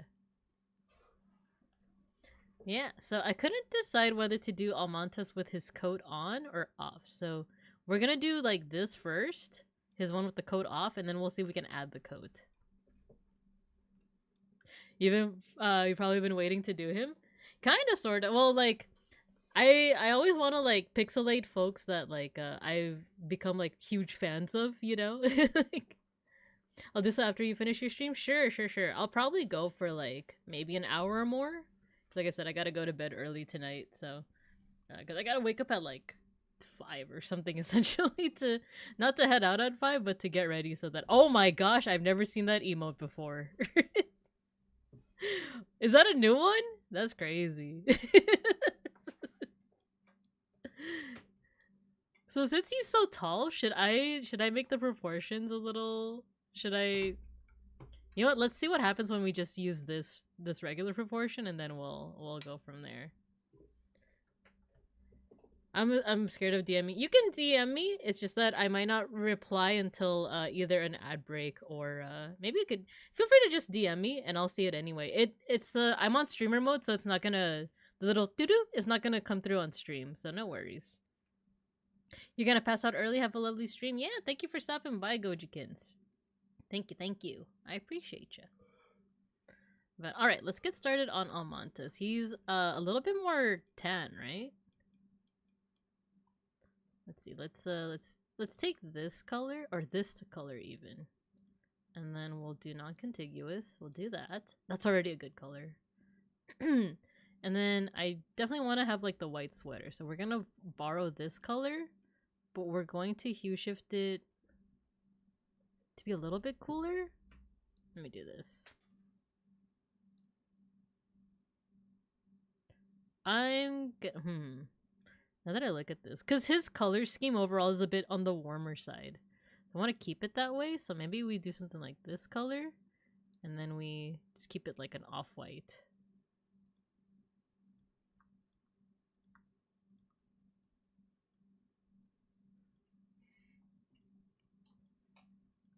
Let me see.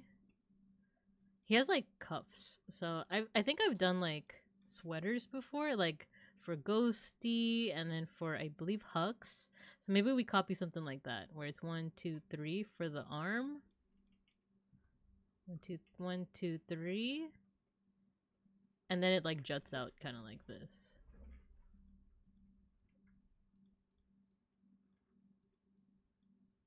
Oh, you know what? We need some symmetry.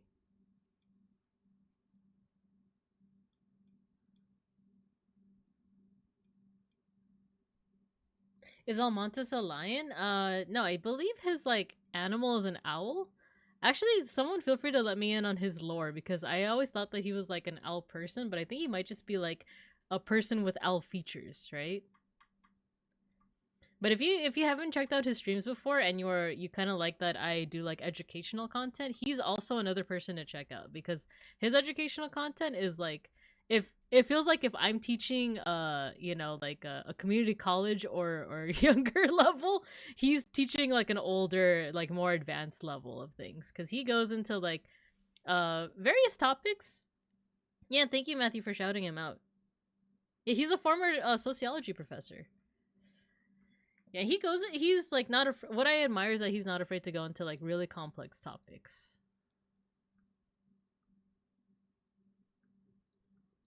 Yeah, his IRL lore is that he's a former sociology professor. Wait, actually, how did I do it with Hux's again? Where's Hux? Yeah, right? 1, 2, 3, and then 1, 2, 1, 2, 3.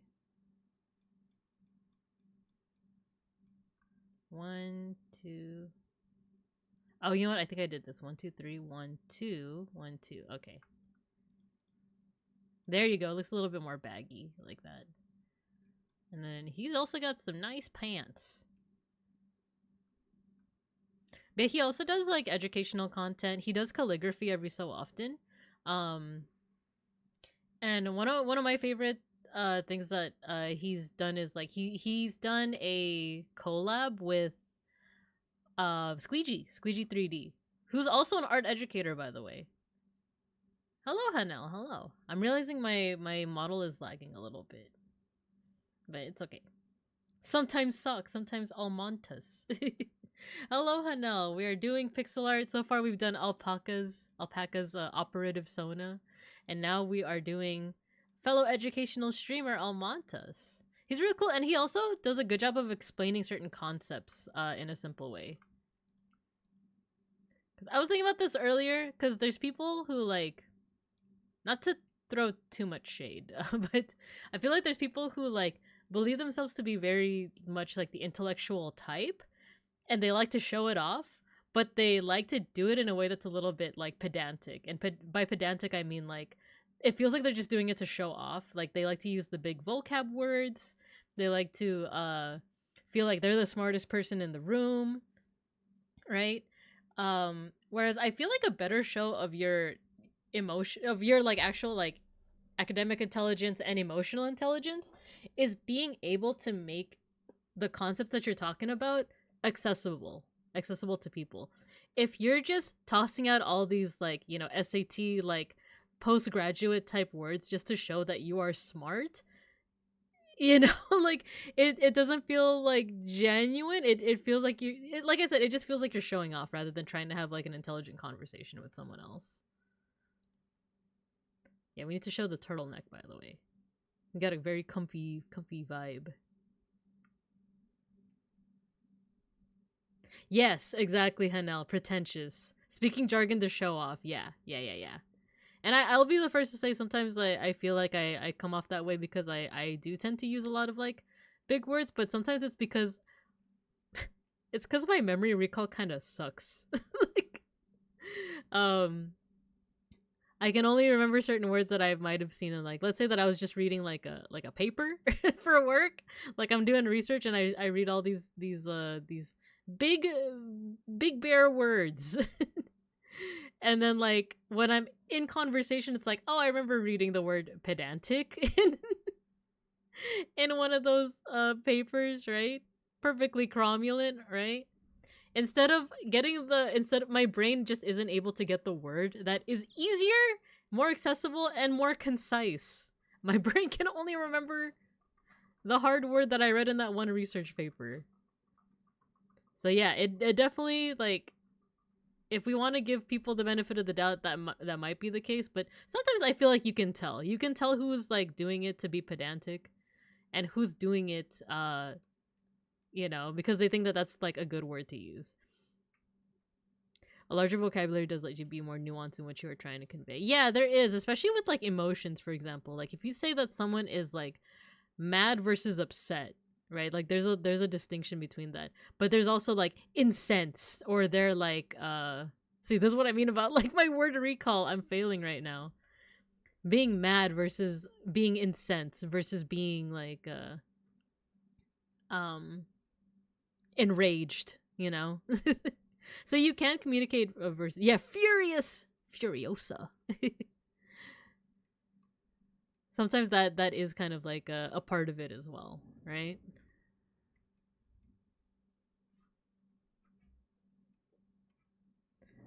But yeah, when I was talking about the like a person that is like being pedantic to show off, don't ever take that as anyone here in chat. Like most likely, the person that I'm talking about, I don't think they're here. I'm an English major, so the person who uses simple language precisely to describe, it's me. No, it's not you. It's not you. Simple language precisely to describe something is more proficient than someone who is verbose and beats people over the head with their vocabulary. Exactly. That's exactly how I feel. Literally 100% Matthew couldn't have said it any better. That's perfect. Yes. Like, it's because like it's also because I work with younger audiences, but it's also because I've been in spaces I've been in community spaces before where like you want to communicate certain ideas. It's kind of like the whole if we're getting into kind of like, leftist ideology and stuff. It's one thing to have all of this theory in your head about how to, how to best go about like serving the community, serving the people, serving the masses. It's another thing to like go into their community and being like, well, you see, it's actually the petty bourgeois that is actually like dehumanizing you and blah blah blah, and like, I don't know, using all this vocab, which like if you want to put things concisely and like kind of like I said, like in a theory kind of way, sure. But when you're talking to like a farmer, when you're talking to like I said, a middle schooler, when you're talking to someone who works like a blue collar job. Wait, am I getting that right? Which one's blue collar and which one's white collar? But you know what I mean? Like, you want to use language that's accessible. Eat the rich is plenty fine, exactly. I know my model. There you go. I believe knowing how to communicate in a way that anyone can understand is a super underrated but important skill. Yes, 100%. 100%. But yeah, just know that I'm referring to, there's people that I've seen like try to do it. Tried to make make themselves come off as very smart, but it almost felt like they just like to hear themselves talk. They just like to hear themselves talk. I try to think of like how to do the beard without cutting into the turtleneck, right? So would it just be like this? Oh, maybe like that. There we go. Okay, we're getting somewhere. He also has like a pretty big like widow's peak. Not big, not like Vegeta big, but it's like... Actually, I think this is fine. I think this is actually fine. He kind of looked like looking like Aruran at the moment. Okay, so now the question becomes how to do the hair. Let's get a slightly darker color. Yeah, slightly pronounced. Easy, just give him a giraffe neck so you can do both. It's true. I could like make the I didn't play around with the proportions. I can, but I want to see if I need that room for the hair. So it's kind of like we should retain this like round part of his head, but then we should play around with stuff like this.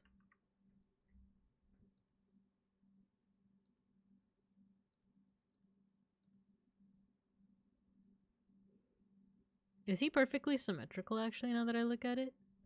Some parts, I think shape-wise, his hair is symmetrical, but he also has differences with like the coloring of his hair.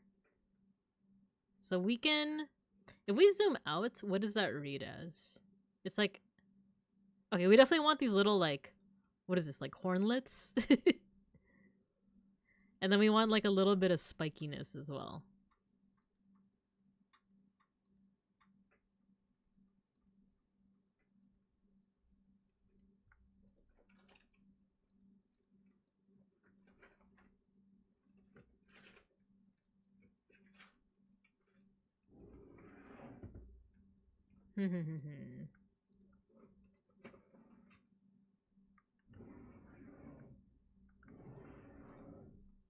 It's kind of hard to see when the background is like checkered like that, so what I'm going to do is I'm going to make a background layer.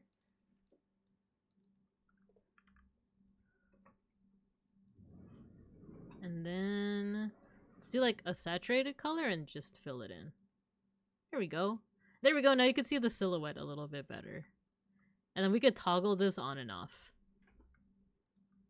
So I do think this needs to be a little bit like wider.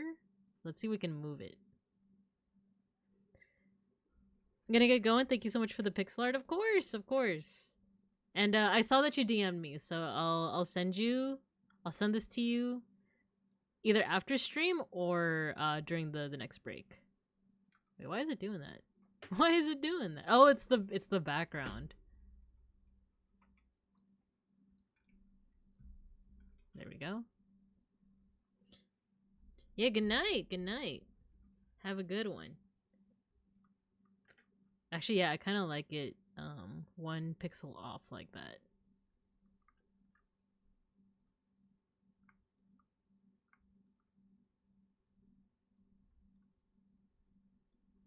Yeah, okay, this is coming out good. I feel like this is one of the first times where like I'm not super struggling with the hair of like a character, especially with pixel art. It's so hard because you have to like simplify hair that has a lot of details.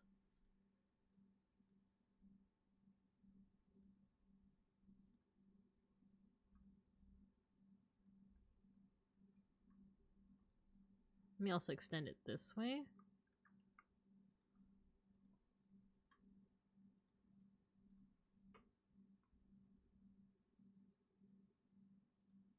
Yeah, okay, we're cooking. We're cooking with gas. I think I'm just gonna have to change the outline color, but otherwise, kind of liking this.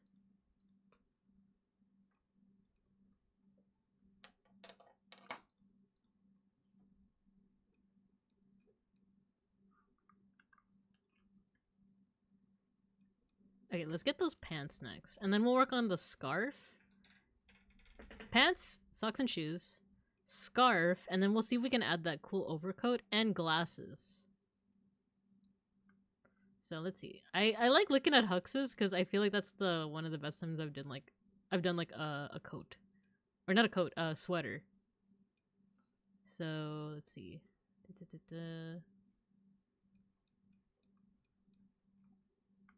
Let's do this.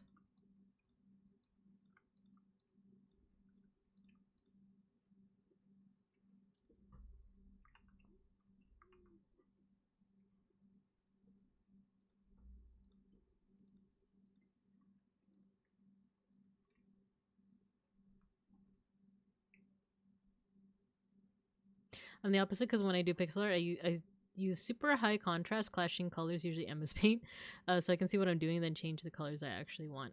That is a good technique. That's a good technique too, because I do want to change this color right here, this one, to be a little bit more darker and do more contrast, because I've definitely been a little bit more contrast heavy, or like I've been trying to make an effort to make contrast a thing in my art, because I feel like that's always been my weakness. Ever since I was but a wee lass coloring manga, I always like I feel like contrast is something that I struggled with, so that it is good to do something like that.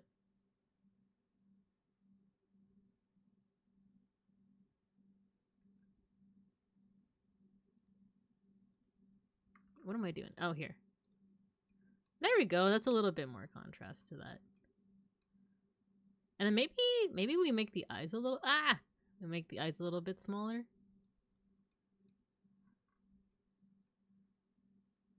He has this very intent gaze. So what if we do that? I like that actually.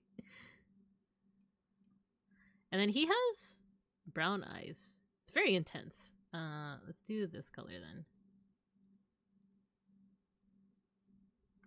And then let's take this white.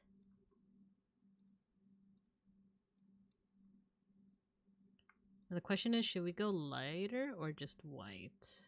No, let's go lighter.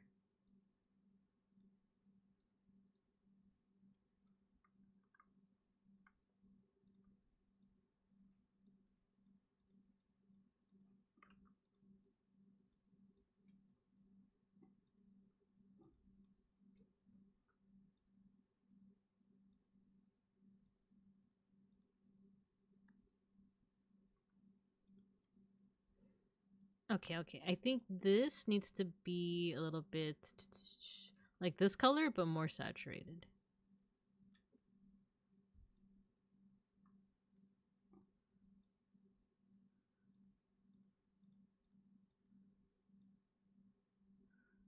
Guys, I can't stop thinking about the Digimon card game. It's like it's starting to become a little bit of a problem. I just keep thinking about it. I just keep on thinking about like the newest chapter of the manga. I just keep on thinking about like playing the video game or the unofficial video client for it.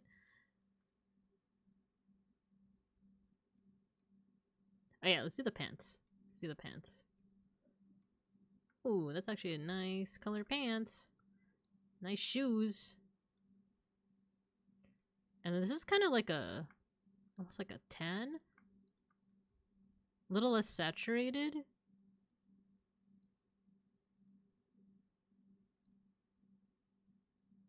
Maybe something like this. Oh, you know what? That's a little too red. Let's do this.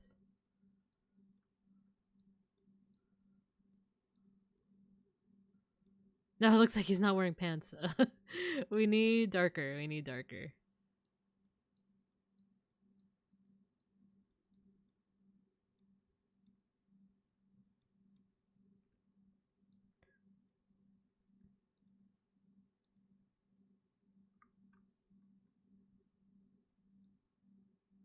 Let's do this color, but darker.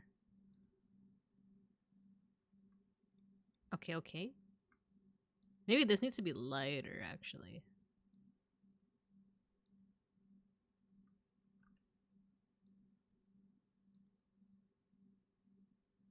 Okay.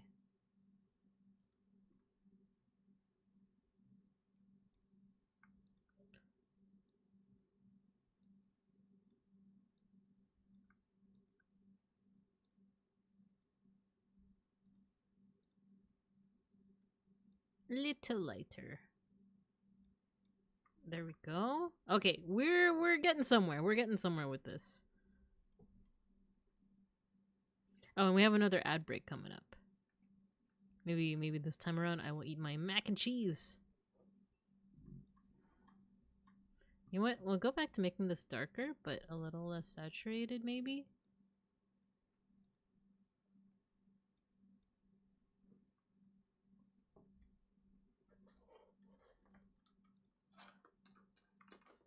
You know what? We'll retain this color, but we'll actually make this a little darker. So bring back the symmetry. We're gonna do something like this.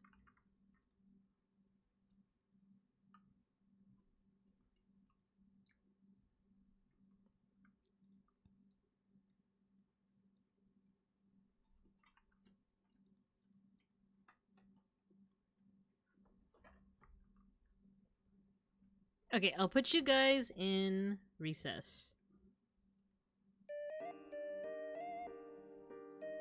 Alright, let me rest the app. I'll see you guys after the ad break.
We're back. Have you guys ever tried mac and cheese with kale? I'm having it right now and it's really good. Like, I grew up not really eating kale and thinking that, like, you know, because it's so green and so veggie that it would, like, not taste that good. With what the kale? Oh no! No! Don't eat a fellow randonite! My model's lagging again. I wonder why. It's like stuttering ever so slightly.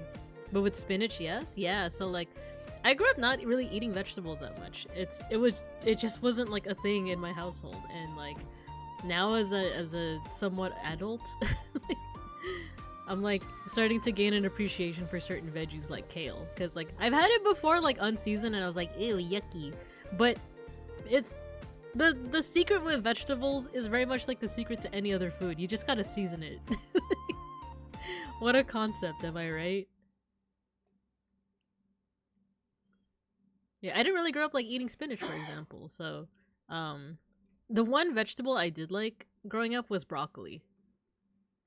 Not with kale, but I did get mac and cheese green bean casserole. Ooh, I do like green beans too, actually.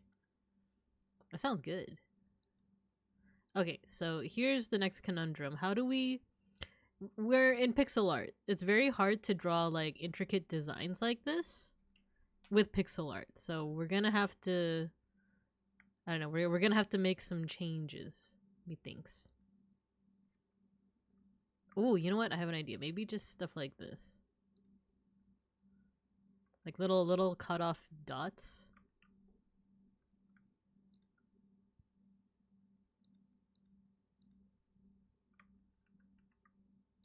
Like, what if we do something like this?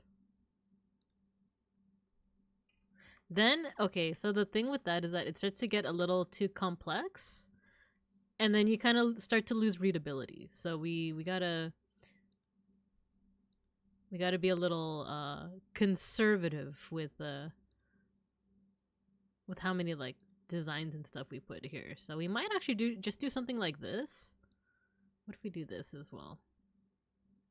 Ooh, we're kind of getting somewhere with this. Yeah, I'm starting to get an thesis of my thesis statement. My main idea is that I'm starting to gain an appreciation for the veggies that I had not eaten as a child, and probably should have. Now that I think about it, what if we do this for the outline?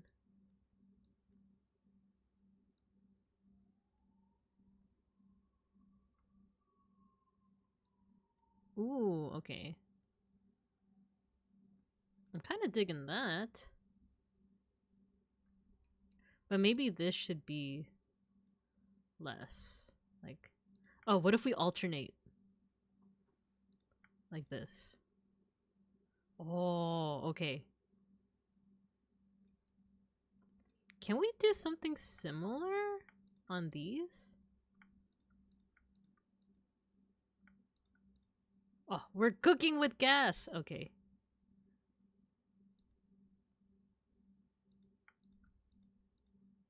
No, wait. What did I do? what did I do? Okay, here.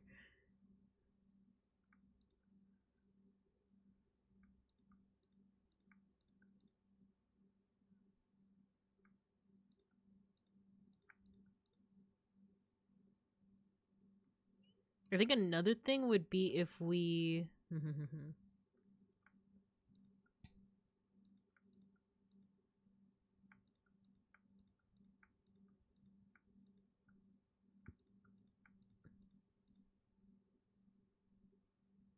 no matter what, it comes out kind of strange in this area. So what if we do this? I think that's just as fine, actually.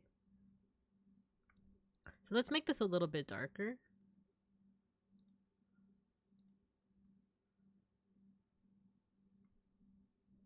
You know what? This is fine because we're gonna cover it up with the scarf. And then we'll lighten this one up. Make it a little bit more subtle. There we go! Okay, let's make this one a little bit more contrasted as well. Nice, nice. We'll make the eyebrows... Ooh, no. The eyebrows also a little bit more contrast.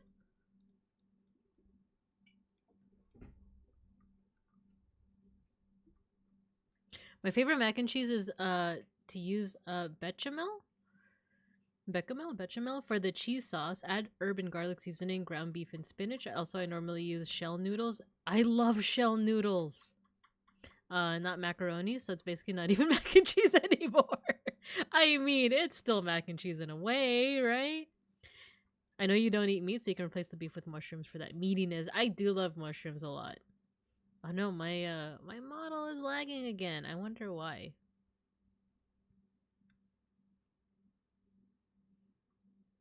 I think we'll do a quick switcheroo.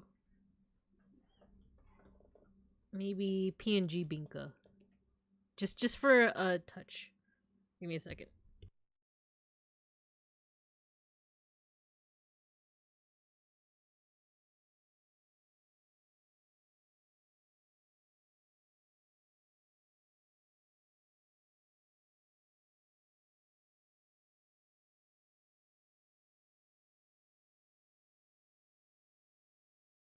Okay, so Bean said that he might be the culprit. We're gonna see if we have a fix, but if it continues to lag, then it's still kind of lagging, to be honest. But let's continue on for like a couple more minutes, and then we'll see if we need to switch to PNGinka. Yeah, I do love mushrooms. I do love mushrooms a lot. I've become a mushroom truther. What are we gonna do? Oh yeah, we're gonna add the scarf. Let's see if we can add the scarf. What color? This is kind of like a closer to red creaminess. Now that I say creaminess, I'm thinking about that mac and cheese.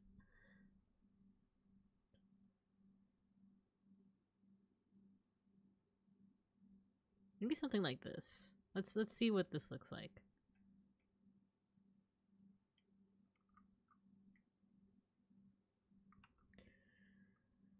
Bechamel is a French sauce made from white roux and milk. I also add cheese because yummy cheesy. Ooh, I've only recently found out what roux is. Like, this is how much of a not like chef I've been my entire life. How privileged I've been.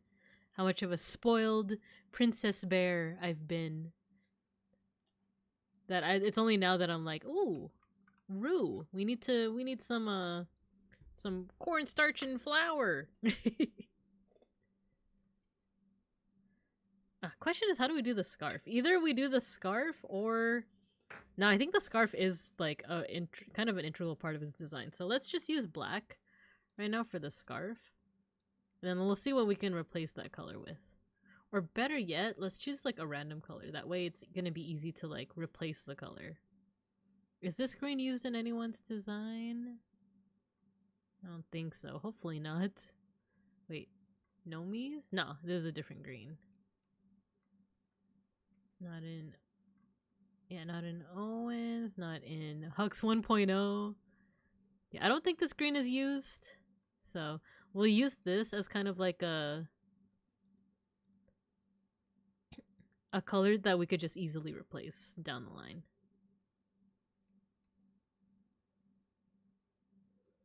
I only know how to fry things. Same, I only know how to do the same omelet recipe over and over.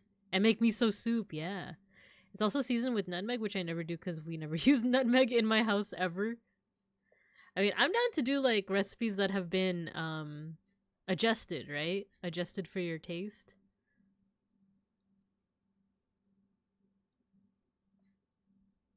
Oh, there we go. We have a scarf. Should we do something like this? Like make it thicker? Okay, let's see what happens when we replace this color with another color. Maybe we'll use the pants color. It mixes, it blends in too much. That looks pretty good. This one contrasts without mixing too much into this color. The only thing is these colors right here.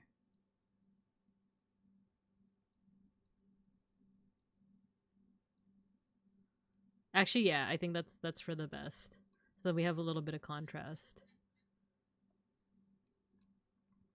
And then his scarf is interesting because it seems to be like it seems to have a little bit of a, what's it called?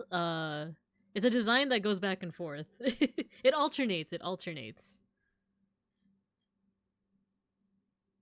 Would you like the recipe? Yeah, you've shared that one tuna recipe before, which I haven't tried yet, but it's because I need the ingredients for it. But I do like the sharing of recipes.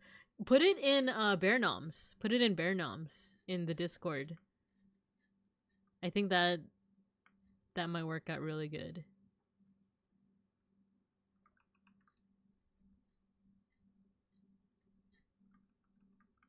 Maybe this color? We need like a slightly brighter color, but one that doesn't mix too well with this. Or like, you know, get lost in this color. Or, can also do something like that. No, I think we might just need to keep this color. Because every other color seems to get a little too lost. Unless I put an outline. That's the one thing that would prevent the scarf and the sweater from mixing too much with each other. The only thing with that is then you lose all the detail in the sweater that we worked so hard to put in. But let's see. Let's just see. Let's see what happens.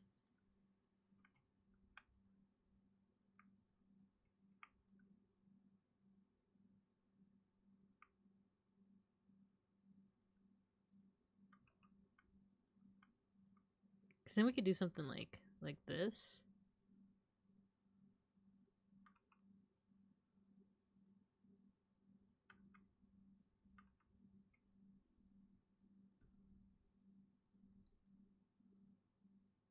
You do something like that, but ultimately, I think I want to save the texture that we put on the sweater, so we might just do something like this.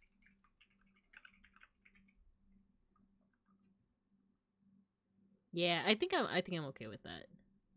So this one we might just change the color slightly to be a little bit more red, a little lighter, something like this.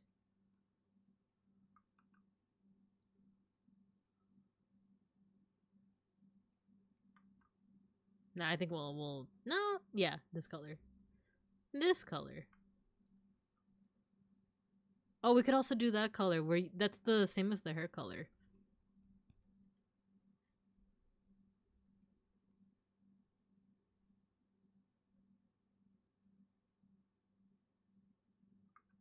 I don't know, I'm kind of indecisive with the color, but that's okay. Teach Binka how to cook Discord channel when it's Bear Noms. Bear Noms is the one where you teach me how to cook. Actually, let's think of it. The recipes that I do know how to make. I know how to make my little tuna bites, right? My it's tuna salad on top of cucumbers, like cucumber slices. I know how to make a variety of omelets, actually. Oh, I forgot to tell you guys. I've been trying to get into tamagoyaki. You guys know what that is? It's like that rolled like egg sushi, basically. It's basically like rolled egg, scrambled egg. Because I have like a square pan for it. So I tried it out. I like it. I just have to get better at it. I also have a picture that I was gonna post, but I thought the first attempt was kind of bad, but I still took a picture because it's like, it's my first attempt, you know? I'm gonna actually change the eyebrows back to this color. So maybe I'll still post the picture, but it looks kind of bad. It doesn't look as aesthetic as you would see in other, like, oh, you know what? My model isn't lagging anymore. So yeah, I'll still post the picture if I remember, but it's kind of hilariously like oh, that looks very amateur. All right, let's just put some highlights now, and I think that might actually be it for Amontis's model. Make it a little lighter. Okay, let's follow his reference.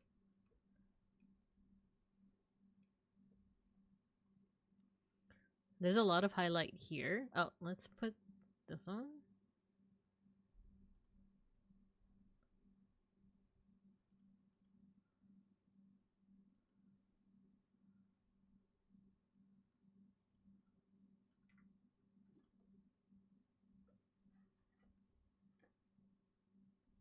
And we'll just put some like kind of random highlights here and there.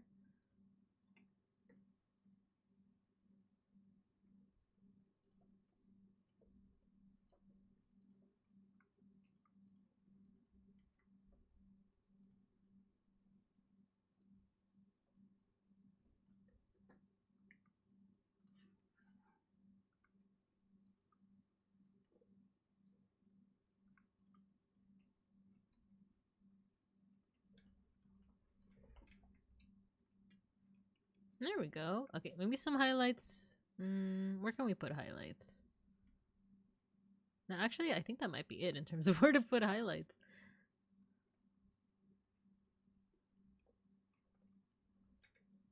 Or maybe a little bit of shading in that case? Something in between these two colors.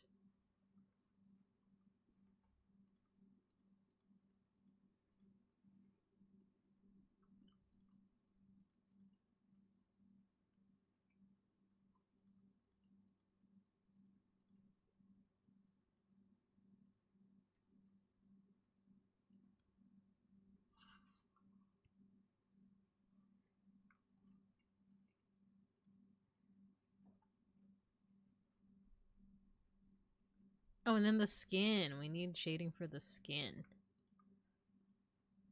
By the way, tomorrow's stream is going to be art appreciation. So, I think there's already quite a few posts on the art appreciation channel on the Discord, but feel free to still add stuff. Remember that there's no, there's no guarantee that what you post there is going to be looked at for the stream, but The one thing is I am going to be coming from a school at 3 o'clock. I think I should be back on time, but just know that there's a chance stream might be late. We might start late.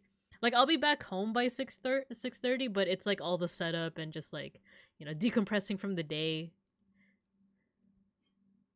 So we'll see. We'll see.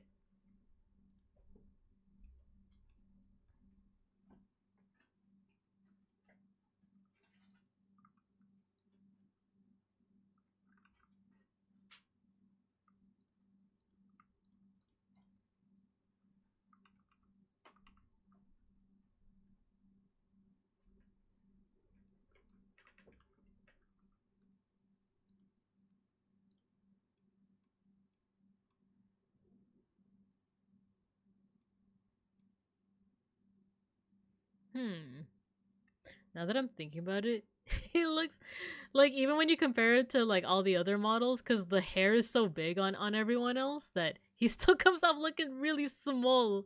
So maybe let's do one last attempt to make him look a little bigger. Especially now that we know like that his hair doesn't take up as much space. So let's make him big. Maybe make those shoulders nice and large.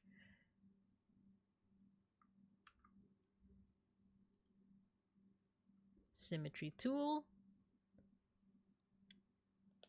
One day I'll add one of my drawings into art appreciation if I actually manage to finish one. Yeah, sure, of course. And I totally feel you on the when I finish one, because I've had so many ideas floating around lately, but I just can't, like, I've been struggling with, like, manifesting them, as the kiddos say. Oh, you know what? Maybe we actually can put, like, an outline here, now that we've made him a bit larger.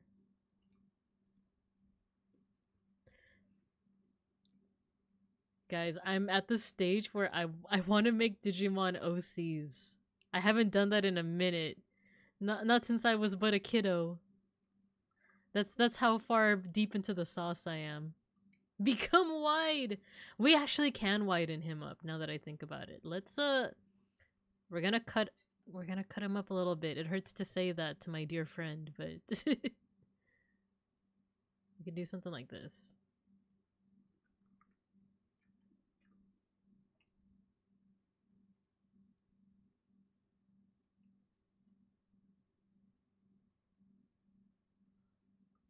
Make him wide.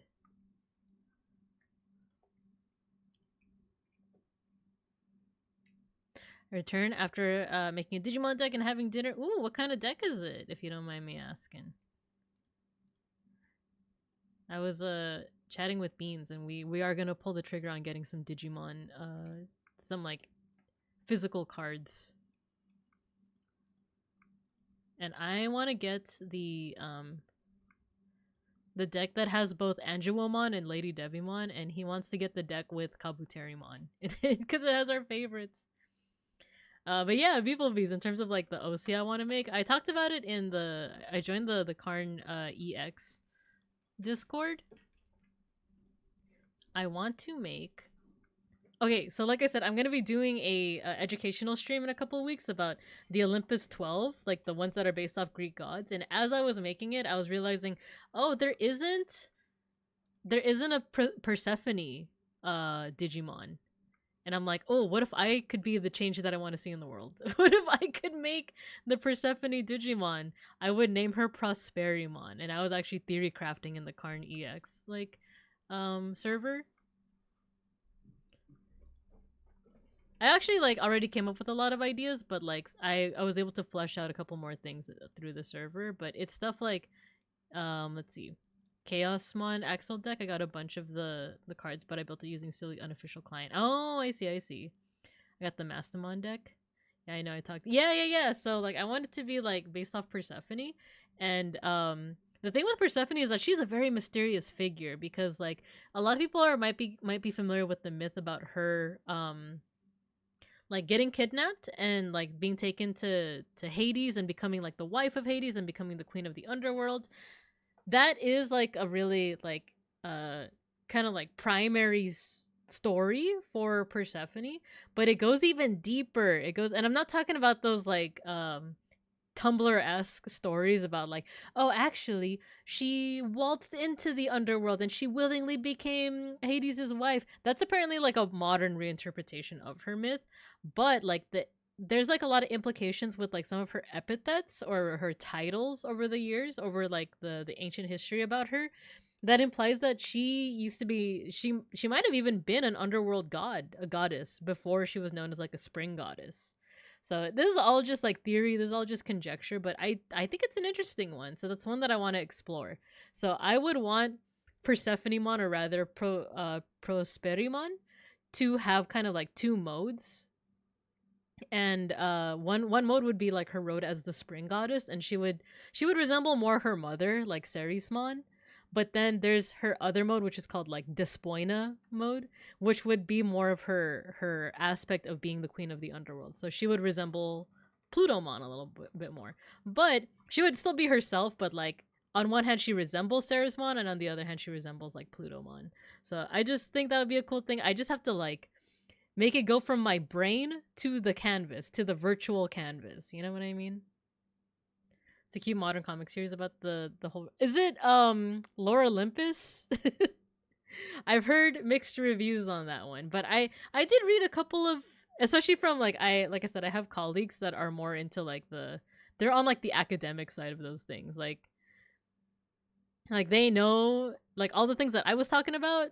Like she knows doubly so. And I actually don't know how she feels about Lore Olympus, but I've heard other people being like, I don't like it because blah blah blah blah blah. But like it falls into the whole like I guess feminist retelling of Persephone's story, which isn't that much of a big deal, but I think for a lot of people it kind of takes away the original context of the original myth.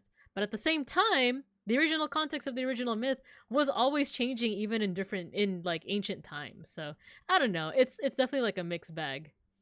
But I haven't seen too much of it. I think I read like the first couple chapters, thought it was cute, and then never ended up reading it again. But let me catch up on chat. This sounds cool. I call the Mastamon deck the Yuri deck and the Imperial Dramon the Yaoi deck. Let's go. I hate that comic with this one. I don't know why. Probably the art style. I saw, if we're talking about Lore Olympus, I like the art style. But I think it was for the whole thing of it being like it relies too heavily on like the quote unquote like Tumblr feminist retelling. Even though it didn't originate in Tumblr, it originated in like the 70s. But at the same time, like I think it's one of those things where it's like I think it's also okay for the story to grow and be reinterpreted in those different ways. But there is still like a little mental blockage that's like, this feels like those not, what am I trying to say here? Like it feels like those versions that are trying too hard to paint Persephone as like this really intimidating figure. But then there's evidence that she is a really intimidating figure. Like I said, it's kind of like a skill issue on my part. I think that's the best way to sum it up.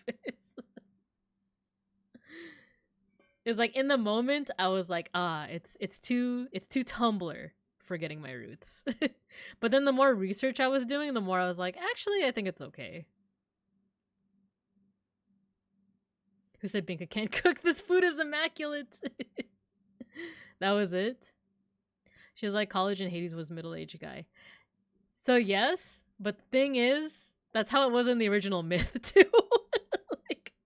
like, also it's even more problematic in the original myth because, Hades is basically Persephone's uncle, like direct uncle, and he's like much older by the time she comes around. So like, yeah, it's even more problematic.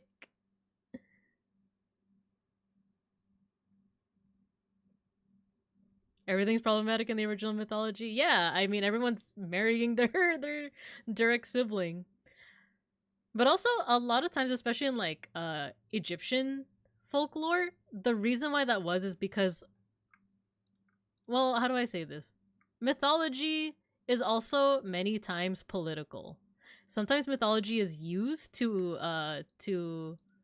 kind of explain or excuse kind of like things that happen in society. So one of the big examples would be the myth of in Egyptian myth there's Horus and Set. Horus is I've told the story before, but like um there was once like a king of the gods, Osiris, and he gets murdered by his brother. Um but he also begets a child on his way out. I'm not gonna explain that part. But then the question becomes, if the pharaoh dies, who takes over? His brother or his son? In the story of Horus and Set, it's ultimately Horus who wins.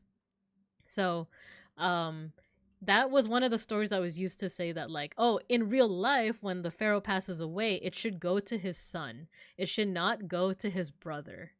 So that's just one like very oversimplified example, but yeah, like everything is like, as much as mythology is like a way to kind of explain the world, it was also a way to explain their society, especially like in what they termed as like the present day. Yes, that's the one with the lettuce. Yes. You guys remember the lettuce story. Lord Olympus isn't even a good feminist retelling because of how infantilized the MC is. Also, while I think the essay scene itself is handled really well, after that, not so much. I think that too. Yeah. I don't know anything about it. I just saw the cover and synopsis and thought it looked interesting. You can still check it out. Like, despite everything that we're saying, don't let us limit you in terms of like what you want to check out and enjoy. Because I think there were parts that I appreciated. Like, for example, the fact that, spoiler alert, in Lore Olympus, there is, okay, I'll say it without spoiling too much. There is a certain god that commits sexual assault, but in the mythology, he also commits a lot of sexual assault. So like, it's very true. And I think that in a lot of portrayals of the Greek gods, they always like, no one ever seems afraid to show that like Zeus has definitely like sexually assaulted people in the mythology. Poseidon has done so. But there are other gods who I feel like they kind of gloss that over, and I'm kind of glad that at least one piece of fiction, like, kind of like put the spotlight on that. Like, yeah, this god, he's kind of messed up. So, but then again, the whole thing with like Greek mythology, we're talking about like how problematic it can be and how like, you know, the different stuff like that. It's also one big thing, and I think who put this in a really good way. There's this YouTuber I like to watch called Jake W. He does like animations. I think him and Overly Sarcastic, they both do animations of mythology, but they do a really good job of explaining how we shouldn't necessarily be judging folks for like what they thought was morally correct back in the day, because that is a societal thing. And by judging, it's almost like the whole thing with Looney Tunes, how they would show some stuff that was really problematic back in the, or really problematic now, but it was also very normalized back in the day, which doesn't make it right, but that also explains why it's visible here through this piece of media. But they also explain that like by erasing it, by censoring it, we're hiding a lot of the biases and a lot of the things that we knew about the history back then. So it's something that should still be acknowledged, and you can be disgusted by it and you can disapprove of it, but that is how it was back then. And that also doesn't like what they did, like, that doesn't excuse what they did, but we have to remember that this was like a normal part of the society back then. So Greek myth is messed up to the point where it's comedic. Yeah. Let's see. Horse and Set, the world's most messed up yaoi. Exactly. That's primarily why I don't wade into fandoms. I'm not really interested in letting others' opinions sway my enjoyment. I want to come up with my own interpretations. Yeah, exactly. Exactly. So, feel free. All the gods are messed up because people were messed up and they made the gods kind of worse than themselves. Sometimes worse, but sometimes, especially in the case of heroes, better. But at the same time, that's why I like mythology and folklore, because bear with me here. Get it, bear? But mythology and storytelling and oral history, that was the science of their day. Without things like rocket ships and microscopes, that was their best way to explain natural phenomena, to explain the world around them. And the people that would divine the stars and divine the elements and stuff, they were the scientists of their time, because they were trying their hardest to kind of use what materials they had at their disposal in order to make sense of the world. Does that make sense? It's kind of like how we use rocket ships and microscopes nowadays to try and make sense of the world. But also, do people believe us? Do people believe us anymore in this society of anti-intellectualism? Cassandra, Apollo has satisfied women sexually. I'll never believe it. What does problematic even mean nowadays? It's always been a really charged word. It has, and I do think that it is very much influenced by certain experiences. But I also feel like, how do I want to say this? I also feel like if there are ways that we can be a little bit more mindful of other folks' experience, if they've gone through trauma, for example, and there's a way that we can make their experiences and their lives easier by being aware of that and by being a little bit more intentional with our wording, then why not? Sorry, heavy topic. Yeah, no worries. But that's just from my training in teaching and education, in that there's something that could be really innocent that you might not realize can affect a child in a certain way. For example, something as innocent as oh, how was everyone's Christmas break? You got to be mindful that not every kid celebrates Christmas, and even if they do, not every kid has a Christmas celebration that is happy, that is nice. What did you guys do during summer break? What did you guys do during your day off? These can be very innocent questions, right? You're just curious, what did they do when they weren't here in the class? But for some kids, it's oh, I was being abused. It was I was doing this. Or even something like, oh, can you give this to your mom and dad to sign? Not every kid has a mom and dad. Sometimes they're being cared for by their grandparents. Sometimes they have adoptive parents. Sometimes they're in foster care. Sometimes they're being cared for by their neighbor, stuff like that. So, that might not necessarily. Hello, folk. Hello. Sorry, we're talking about some kind of heavy topics, but but it's just stuff about my training, or stuff that I've been trained in before with trauma aware language, as they call it. But hello, folk. How you doing? You were doing Mago. How was that? How was it? Hope you had a good time. If you need to do any post stream care, no worries at all. Bears raiding bears. Yahoo! So yeah. What was I saying? What was I saying? Oh yeah. So something as small as give this to your parents to sign. That's why people use give this to your parents or guardian. Just because even if it's not something that will harm or trigger a child, it's just something that is a bit more inclusive. And if the only thing that I have to change is just my vocabulary, why not? Why not just make things a little bit more comfortable for them? I think the times I've encountered people calling something problematic, it's a form of extreme of this content should not exist and should be banned entirely. That's where social media comes in, I feel like. Because, I feel like social media has kind of exacerbated the problem. Because what I feel like a lot of people don't realize is that, back in the 90s, we had the term PC, right? Politically correct. And there were people that were, critiquing that. Oh, is it PC to say this? Is it PC? And now they replaced that word with woke, right? Oh, is it woke to say this, woke to say that? But I do feel like in many ways, like the way that we encounter things that makes us uncomfortable has shifted. It's almost like the whole like unrequited love versus incel thinking where it's like, oh, I this person that I like doesn't like me back. That's my fault. You know? Like that's my fault. It's a skill issue on my part and I should deal with it. Versus incel where it's like, this person doesn't like me. She's a beach. It's her problem. It's this person's problem.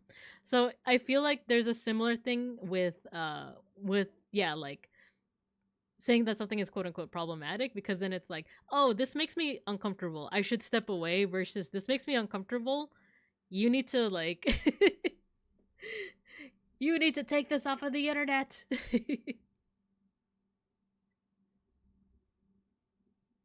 It creates a lot of friction, yeah. It's pretty good. Fun game about a wizard that wears blue that appealed to me for some reason. I couldn't imagine why. But cool. How was your weekend? War flashbacks. Right? Right? Which unfortunately for some folks that is the case, but it is it is funny to think of it that way where it's like, how was your weekend?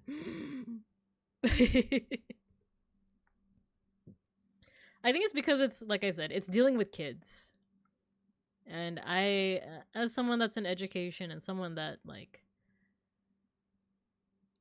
that is really affected by like when kids suffer, it's something that like I just want to make things easier for them. Yeah, sometimes they can be jerks. Sometimes they can be squirrely, as we've called if we as we've called them in the past. They can be a little silly.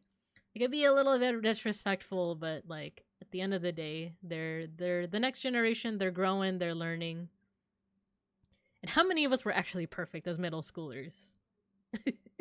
I've said my fair share of problematic like, things as an edgy teenager. It's funny because I remember asking my dad one time of like, I remember asking him one time where we were talking about like, oh, how come you won't let me go to parties? But like, if I had this was before I had a brother at the time. But like, but if I were a boy, you would let him go to party. You would let a boy go to parties. And my dad would just say like, that's just how it is. That's just how it is. Like, it's different. Boys and girls are different. I remember as a kid being like, but that's not fair. That's not fair. I hate that I'm being treated differently, you know? And then when I took my first like intro to like what is it? Like sexuality, it was like a sociology course in college. I remember taking it and learning about feminism for the first time. Cuz before that, when you hear feminism, especially in cartoons, it's like making fun of feminists. But once you learn the actual definition of feminism, I was like, oh my gosh, Tiny Binka was right. Tiny Binka was freaking right. When I was a kid, I didn't have weekend because I had Islamic school on the weekend. People would ask me what I did on the weekend. I was like exhausted, dead-eyed stare. Yeah, I had so much fun during the weekend. How about you, beeplebees?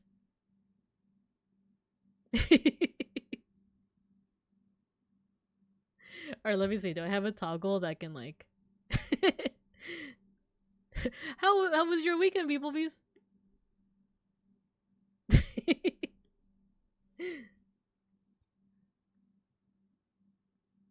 I think the shoulders need to be a little bit wider. Like they need to go all the way up to here, methinks. Actually, just up to here. Oh, and you know what? So this needs to go up a little bit.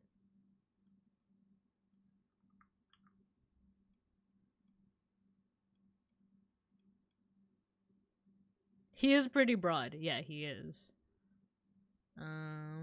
Not as okay. Like if you guys have ever drawn Randon before, that bro is like his shoulders are wide as hell. He can be a football player.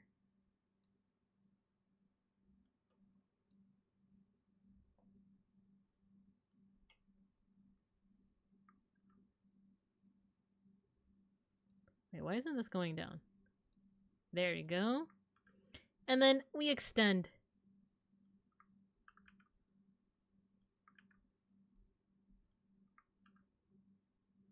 Oh my god, he has like the longest legs of everyone in like the the whole roster.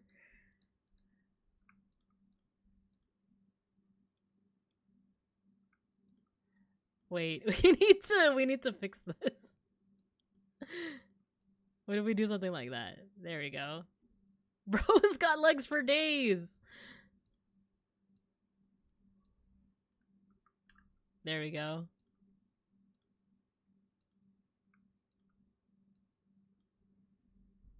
He's got like the longest legs out of everyone.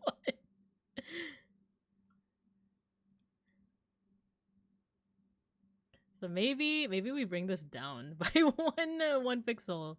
You think? There we go. He still looks small compared to everyone else, but at least like he's still big. He's not tiny anymore. He is a fridge. Literally felt like the withered Wojak meme. He's friend-shaped. Longest legs in the Bibinka extended universe? I don't know about that. Take a look at that little... over there on the bookcase. I don't know. I feel like I've seen longer legs.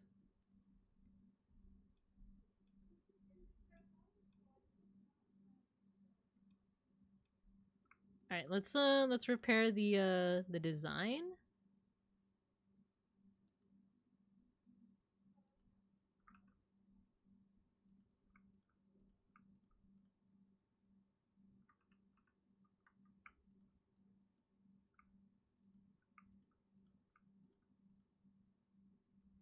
We need to take out the symmetry.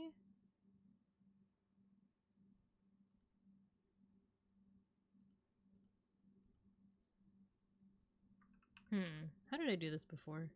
Something like that. Yeah, there we go.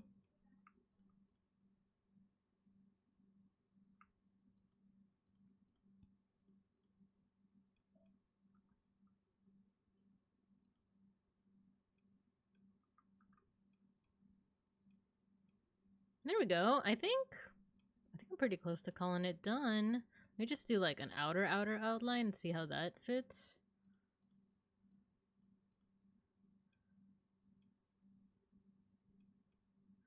Because I feel like that will also embiggen him a little bit more. Which is a perfectly cromulent word.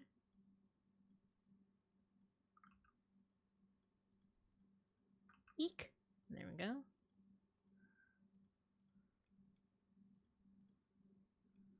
Actually, I like that. I actually like that. It's long legs Binka, my sleep paralysis demon. You know what I've thought about? Have you guys seen those like VTuber assets where it's like a pair of legs on a desk? What if I did that? But it's just like long legs Binka. Go ahead, beeplebees. Make a suggestion because I think I'm gonna call it soon. I gotta start getting ready for bed. It's only 9:30, but I gotta wake up at 5. Man. It sucks. I'm gonna have to take some CBDs. I'm gonna have to... Hello, amazing Unix. Hello. Hope your stream's going great. It's going pretty good. We had lots of discussions today. We're about to call it pretty soon. But I just want to see what beeplebees suggests, and then I think we'll probably do our end of stream mosh pit and then call it from there. Let's see. And put away PNG Binka. YouTube.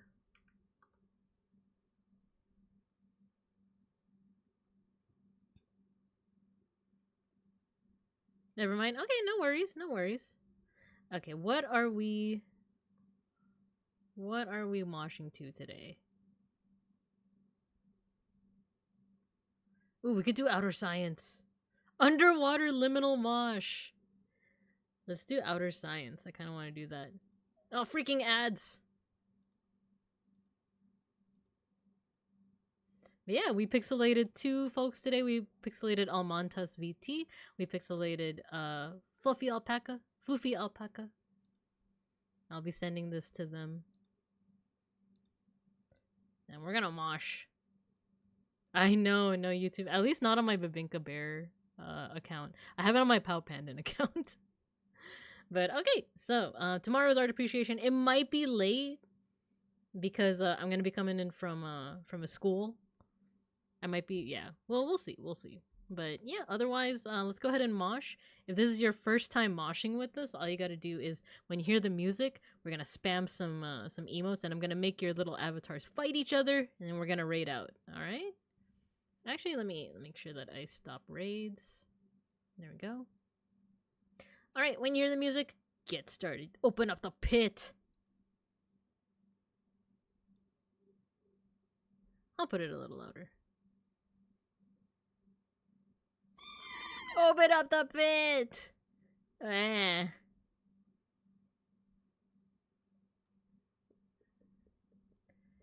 Wah, wah, wah, wah. There you go, amazing Unix. You got the hang of it. And now you guys are gonna fight each other.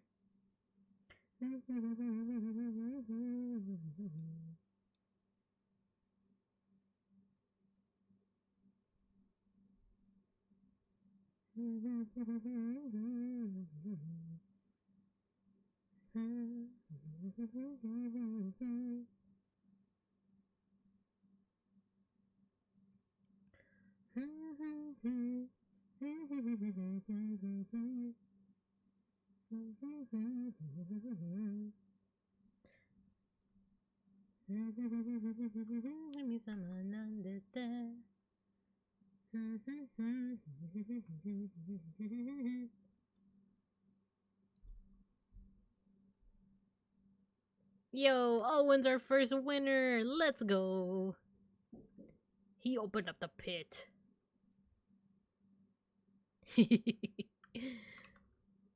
Mosh pit. But can he win round 2? Fight.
Yo, amazing Unix, you won! You won round 2. Do we have enough room for? Nah, I don't think we have. I don't think we have enough time for round 3. So congrats to our 2 mosh pit winners, Owen and Amazing Unix.